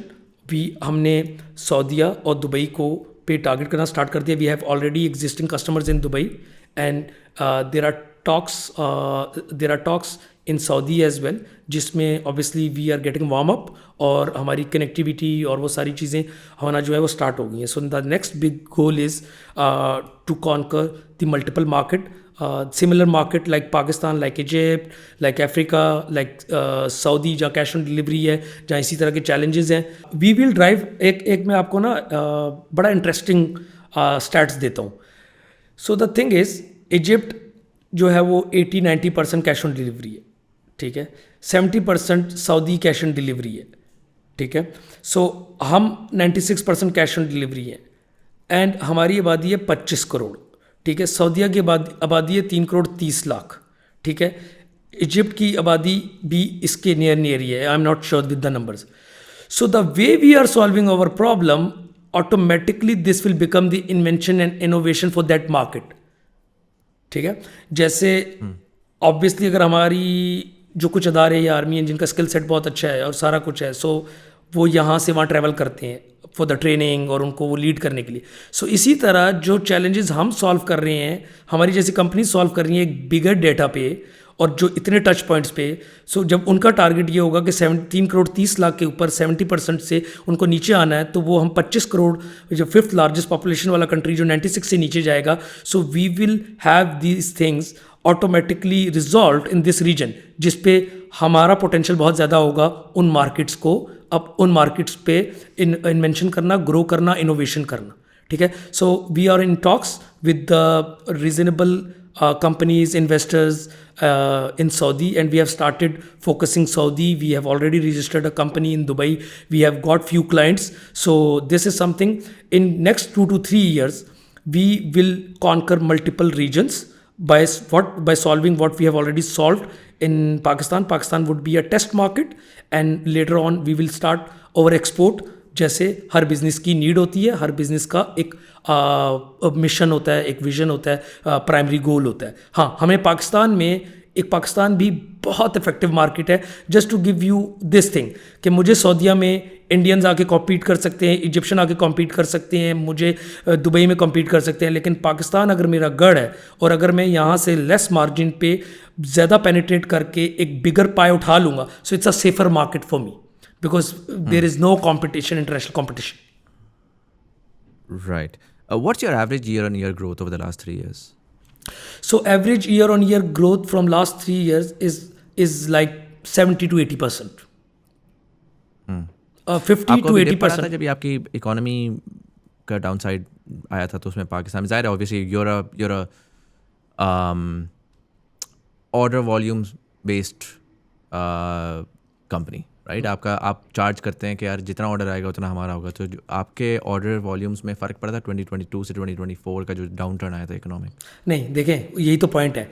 जब Covid आएगा तो सारी economy या सारे Covid में तो गई थी. कोविड के बाद जब 2022 का डाउन टर्न आया था ना, जब एकदम से इम्पोर्ट्स ख़त्म हो गई थी, सप्लाई चेन्स रुक गई थी, वही बता रहा हूँ. हाँ, so the thing is what I am trying to say is कि जब कोविड आता है जब कोविड आया तो बाकी सेक्टर्स ने स्ट्रगल किया, रिटेल ने, सारों ने, लग्जरी, फैशन, शॉपिंग, सारा कुछ, लेकिन फार्मास्यूटिकल और मेडिकल और जो मेडिसिन्स हैं ये तो बूम पे रही ना, ये तो बूम पे रही, ऐसे ही है। सो हमारा केस वैसा है कि जब जब इकॉनमी डाउन साइड जाएगी, डाउन टर्न आएगा, तो बिजनेस वहीं पे रहेंगे, लेकिन उनका रिटेल नीचे जाएगा क्योंकि इंफ्रास्ट्रक्चर के चैलेंजेस आएंगे उनको, obviously there would be a lot of challenges जिस पे रिटेल कॉस्ट इफेक्टिव नहीं रहेगा, लेकिन ऑनलाइन कॉस्ट इफेक्टिव रहेगा, ऑनलाइन ग्रो करेगा। जैसे मैं आपको एक रीसेंट स्टैट्स देता हूँ, अगर मैं कोई नया कस्टमर की एक्विजिशन ना करूँ तो मैं year on year growth 20 to 30% हर ब्रांड ऑनलाइन ग्रो कर रहा है, जो सस्टेन कर रहा है। और future would be looking like कि there would be startup and there would be enterprise. SMEs या स्टार्टअप पे एसएमईज या बंद होने की तरफ चले जाएंगे या एंटरप्राइज बन जाएंगे। सो ये जो मिड टियर है ना, it would become problematic with in next 3 to 5 years। वो इसी वजह Why से do you say that? Why do you say that? Okay, so the reason is कि जिस तरह से आपकी कैश इकॉनमी को डिजिटाइज किया जा रहा है, आपकी ओवरऑल एफबीआर टैक्सेशन और उसको कर रहा है, तो जो ये मिड प्रैक्टिसेस वाले बिजनेसेस हैं, अब ना ये जो है डी स्केल कर सकते हैं ना ये अप स्केल कर सकते हैं, one. Secondly the challenge is कि जैसे जैसे ई कॉमर्स ग्रो कर रहा है, अवेयरनेस आ रही है, एडुकेशन आ रही है, इंटरनेशनल रिसर्च आ रही है, स्टडीज़ आ रही हैं, बेटर कंपनीज आ रही हैं, ठीक है। So you have to keep yourself on toes, ठीक है। जब आप अपने आप को ऑन टोज रखते हो तो आप इंटरप्राइज बनते चले जाते हो, या आप स्टार्टअप हो तो आप ऑन टोज हो। जब आप एसएमबीज में जाते हो, और वो एसएमबीज जो कि फोकस नहीं कर रहे या जो पुअर प्लानिंग, पुअर प्रोजेक्शंस के ऊपर किसी ना किसी वर्क अराउंड पे बैठे हुए हैं, ठीक है, उनको आगे आने वाले 2 to 3 years are very difficult, very tough for them. Very interesting. That's fresh insight because now that I think about it, people are not realizing कि जब कैश डिजिटाइज होगा तो उसके ऊपर इनसाइड जो ट्रांसपेरेंसी भी सारी आया होगी, ट्रांसपेरेंसी आया होगी, तो जो 18% सेल्स टैक्स है जिसके बारे में आप सोचते ही नहीं है, वो भी आएगा, उससे मार्जिन भी आएंगे। जब मार्जिन आएंगे तो वो बहुत सारे बिजनेसेस हैं जो कि लिटरली एक तनख्वाह की तरह अपना एक छोटा सा एक बिजनेस चला के बैठे हुए हैं, उनकी जिस वक्त आप 18% सेल्स टैक्स डालेंगे तो उनका तो वो ही नहीं चलेगी। वो तो चलेगी जिसके ऊपर जो बैठ के $1,00,000 खेल रहा है, वो टैक्स भी दे रहा है और उसके ऊपर अपने मार्जिन भी निकाल रहा है। Interesting, because there is one more thing, there is one more interesting fact. So the thing is, एक कंपनी थी, वो कॉस्मेटिक का प्रोडक्ट बेच रही थी 3,000 का, बट वो पूरा प्रॉपर टैक्सेशन और जो है ना डिजिटल इकॉनमी का पार्ट, कैश इकॉनमी का पार्ट नहीं थी, कैशलेस नहीं थी, ठीक है। सो उसने क्या, उसके मार्जिन कम थे, लेकिन उसके मार्जिन कम थे और उसके पास अभी कंज्यूमर भी कम थे। क्यों? बाकी कंज्यूमर वहाँ जा रहे थे जहाँ जिस बंदे की 10 करोड़ सेल थी और वो ₹1 का टैक्स भी नहीं दे रहा था, तो उसके ऊपर वो उसके मार्जिन ज़्यादा थे। जब उसके मार्जिन ज़्यादा थे तो वो सेल्स भी ज़्यादा लगा रहा था, और वो जो प्रोडक्शन की कॉस्ट है उसके ऊपर जो है कम मार्जिन पे भी बेच रहा था, क्योंकि उसका नेट इंक्रीज कर रहा था कंज्यूमर को कम पैसों पे भी दे के। तो जब ऑटोमेटिकली टैक्स नेट बढ़ेगा, ये बिजनेसेस बंद होंगे, तो लो मार्जिन वाले बिजनेस जो है वो सर्वाइव करना, सस्टेन करना, ग्रो करना शुरू करके एंटरप्राइज बन जाएंगे। और जो स्टार्टअप वाला आएगा वो डे 1 पे सही प्रैक्टिसेस ऑन करेगा, सही प्राइसिंग ऑन करेगा, और वो इवेंचुअली ग्रो करना स्टार्ट करेगा। जो आप अपनी ग्रोथ की बात कर रहे थे, जाहिर है आपने बाकी रीजन में जाना, आगे पीछे जाने, तो उसके ऊपर it's going to impact a lot, मतलब it's going to cost a lot, right? बाहर जाते हैं आप तो उसमें सारा कुछ होता है। Are you planning on raising investments for your different products, whether that is directly through a VC, private equity, or potentially going for IPO in Pakistan? Okay, so the thing is, we are open for the investments because we want to grow. We want to grow with the like-minded people, with the smart investment, and obviously we do not want it to be bootstrapped by choice. But initially, Capitable was too much of a challenge that we were not able to raise funds because of internal Capitable. So the thing is, we have multiple products and we want these products to scale, to conquer new market, and to go global. So that's why we are open for our relevant options and offers in which both the parties can add value to each other businesses and can be a trustworthy partner, and we can target the long term growth, and we can we want to grow faster, but we want to grow far. For that, we need like-minded people and relevant VCs, investors, and all that. IPO नहीं करने का plan आपका any time soon? For IPO, I guess, honestly speaking, we need to look up to multiple things, and we want to do IPO, but what would be the trajectory, what would be the direction, and how we are going to do it? That's something which is there is a lot gonna of take a while. discussions required. Yes, we want to do it, but in the future, inshallah. मेरी space में होने का फ़ायदा generally ये होता है कि I can actually talk to people simultaneously and be able to get insight. तो मैंने ना एक्चुअली मैसेज आरिफ भाई टू अंडरस्टैंड कि ऑक्टेन और उसका क्या है. मुझे उधर से भी सेम फीडबैक ही मिला फॉर द व्यूअर जो कि सुन रहा है और समझना चाह रहा है कि डिफरेंट प्रोडक्ट्स किस तरह कर रही हैं, बिकॉज अगेन कोर गोल यही है कि लोग आके उसको कर सकें. तो उन्होंने आके इफेक्टिवली यही बात बोली है. उन्होंने कहा है कि जो जिंको का कोर स्ट्रेंथ है वो रिटेल है, एंड रिटेल के अंदर ओमनी चैनल जो कि which is what we spoke about as well, and Octane has no interest in expanding in that space, and that's where अगर आपने एक लार्ज एंटरप्राइज पर्टिकुलरली या even I would say medium sized जो कि अब retail की तरफ जाना शुरू किए, बहुत सारे ऐसे ब्रांड्स हैं जो जा रहे हैं अब, तो उनके लिए if you want a singular one stop shop solution, वो Jinko is absolutely the primary वो, and they have a lot of strengths there. जो इंटरनेशनल लॉजिस्टिक्स मैनेजमेंट है उसकी तरफ है, उसके लिए Octane exist. So I actually did a quick, जब वाइल यू वर स्पीकिंग मैंने उनको मैसेज किया, मैंने कहा यार ऑक्टेन वाले जिंको वाले ये कह रहे हैं, what are your thoughts on that. तो उन्होंने मुझे बड़ा डिटेल भेजा. बट एनीवेज यहाँ पर मैं इस कॉन्वर्जेसन को वैद भाई रैप अप की तरफ लेकर जाता हूँ. I want to ask you one last question. मेरे पास साथ ही रूम के बाहर जो हैं वो एक और गेस्ट वेट भी करें. I do apologise for cutting this short, क्योंकि अभी आधा पौना घंटा मैं और बहुत ईजिली निकाल सकता हूँ. But I want to ask you one last question that I ask all of my guests, and I love for your insight on this. What do you think, how do you see Pakistan 25 years from now, in 2050, knowing what you know now, seeing what you've seen? And I want you to not add any ifs and buts. कि यार अगर government ने ये कर लिया, अगर लोगों ने ये कर लिया, I just want you to take what you see right now and extrapolate that, particularly in the context of you having spent the first 16 years of your life in Dubai. You regularly travel to the US, Singapore. आप जाके globally भी देख रहे हैं क्या चल रहा है. आपको पाकिस्तान के अंदर from working very sort of bottom of the food chain, blue collar jobs, to being able to create something incredible. You have that sort of experience across multiple industries as well as different classes. How do you see Pakistan 25 years from now?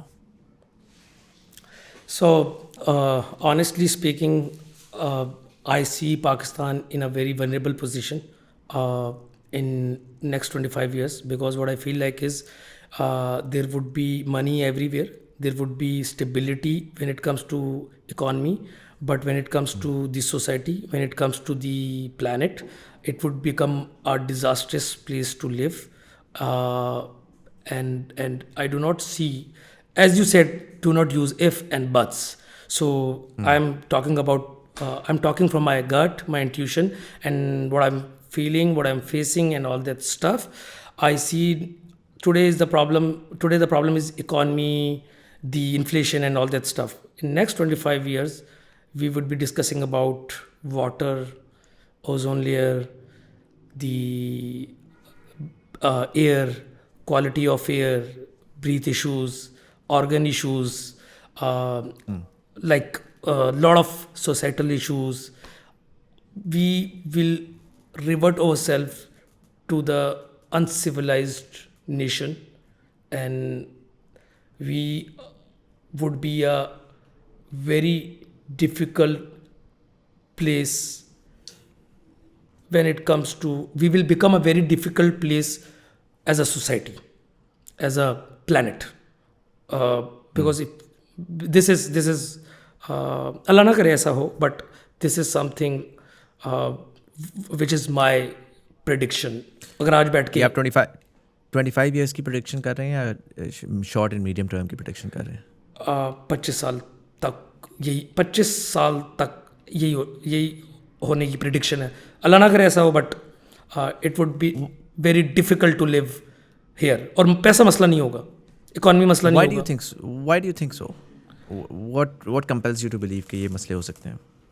Because इनके seed जा चुके हैं हमारी young generation पे.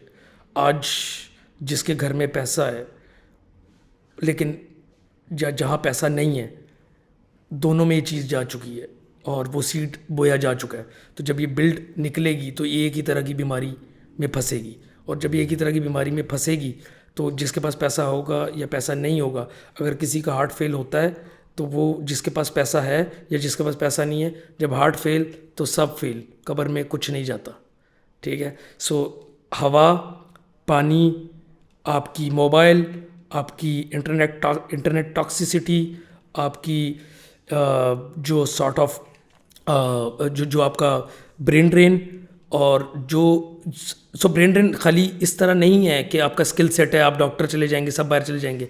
जो समझदार होगा वो बाहर इसलिए नहीं जाएगा कि उसने पैसा कमाना है, वो ज़िंदा रहने के लिए बाहर जाएगा। सो फिर यहाँ पे ज़ॉम्बीज़ रह जाएंगे, यहाँ पे ग्रेव्स रह जाएंगी, यहाँ पे सिर्फ लैंड ही लैंड रह जाएगी। So there will be no people, if there will be people they will be fighting with each other, they will try to find out कि क्या हो रहा है, क्यों लोग जा रहे हैं, कोविड की वैक्सीन है, ये है। वी डू नॉट नो कि हम अपनी अर्थ के साथ क्या कर रहे हैं, हम अपने लैंड के साथ क्या कर रहे हैं। We are not having organic food, we are do not know what we are eating, we do not know what we are breathing, we do not. तो हम कह रहे हैं हमें टेक्नोलॉजी करनी है, हमें पैसे कमाने, हमें इन्फ्लेशन करनी है। भाई पहले प्लैनेट है, फिर सोसाइटी है, फिर इकॉनमी है। इधर रिवर्स चल रहा है, इधर पहले इकॉनमी है, पैसा नहीं है। तो क्या है, ठीक है भाई, पैसा ले आए, हवा कैसे सीधी करोगे? ऊपर आपकी अगर ओजोन लेयर या ये जो इस तरह जो आपकी कार्बन एमिशन और ये सारी चीज़ें जब आ जाएंगी, तो जो अरबपति है या जो ज़ीरो वाला है, निकल के तो बाहर ही सांस लेनी है। So how do you expect, मैं बोलूँ 25 साल में जी हम लोग गूगल तो बना लेंगे, फेसबुक तो बना लेंगे, सब बना लेंगे, लेकिन बाहर निकलते साथ ही जब मर जाएंगे ना, तो ना गूगल रहेगा, ना फेसबुक रहेगा, ना चलाने वाले रहेंगे। So this is the next 25 years. Makes sense. Ved bhai, I'm going to wrap this up. It's an Thank you. incredible story. I wish you all the very best, and I'm excited to see how you sort of expand out in the region. Again, region में expansion बड़ी ज़रूरी है Pakistani brands के लिए, क्योंकि पाकिस्तान के up and down चलते रहते हैं। आगे शायद सांस लेने का मसला हो जाए तो बाहर होना ज़रूरी है। Thank you so much for taking the time out and sharing all that insight. Thank you, Mozammil. It was a lovely talking to you. Thank you. Likewise. And for all of you guys, let me know in the comment section below if you're an e-commerce platform. Have you heard about Jinko Retail? Have you used them? What's your experience been so far? Joe, a lot of the problem statements that we've spoken about in this conversation, are you facing any of those? And if you are, what sort of solutions are you hoping to get either directly from Jinko Retail or generally in Pakistan? We'd love to know your insight in the comment section below. But nonetheless, it was Sayyid Mozammil Hassan Zaidi. You're watching Thought Behind Things. Thank you so much for watching, and I'll see you in the next one.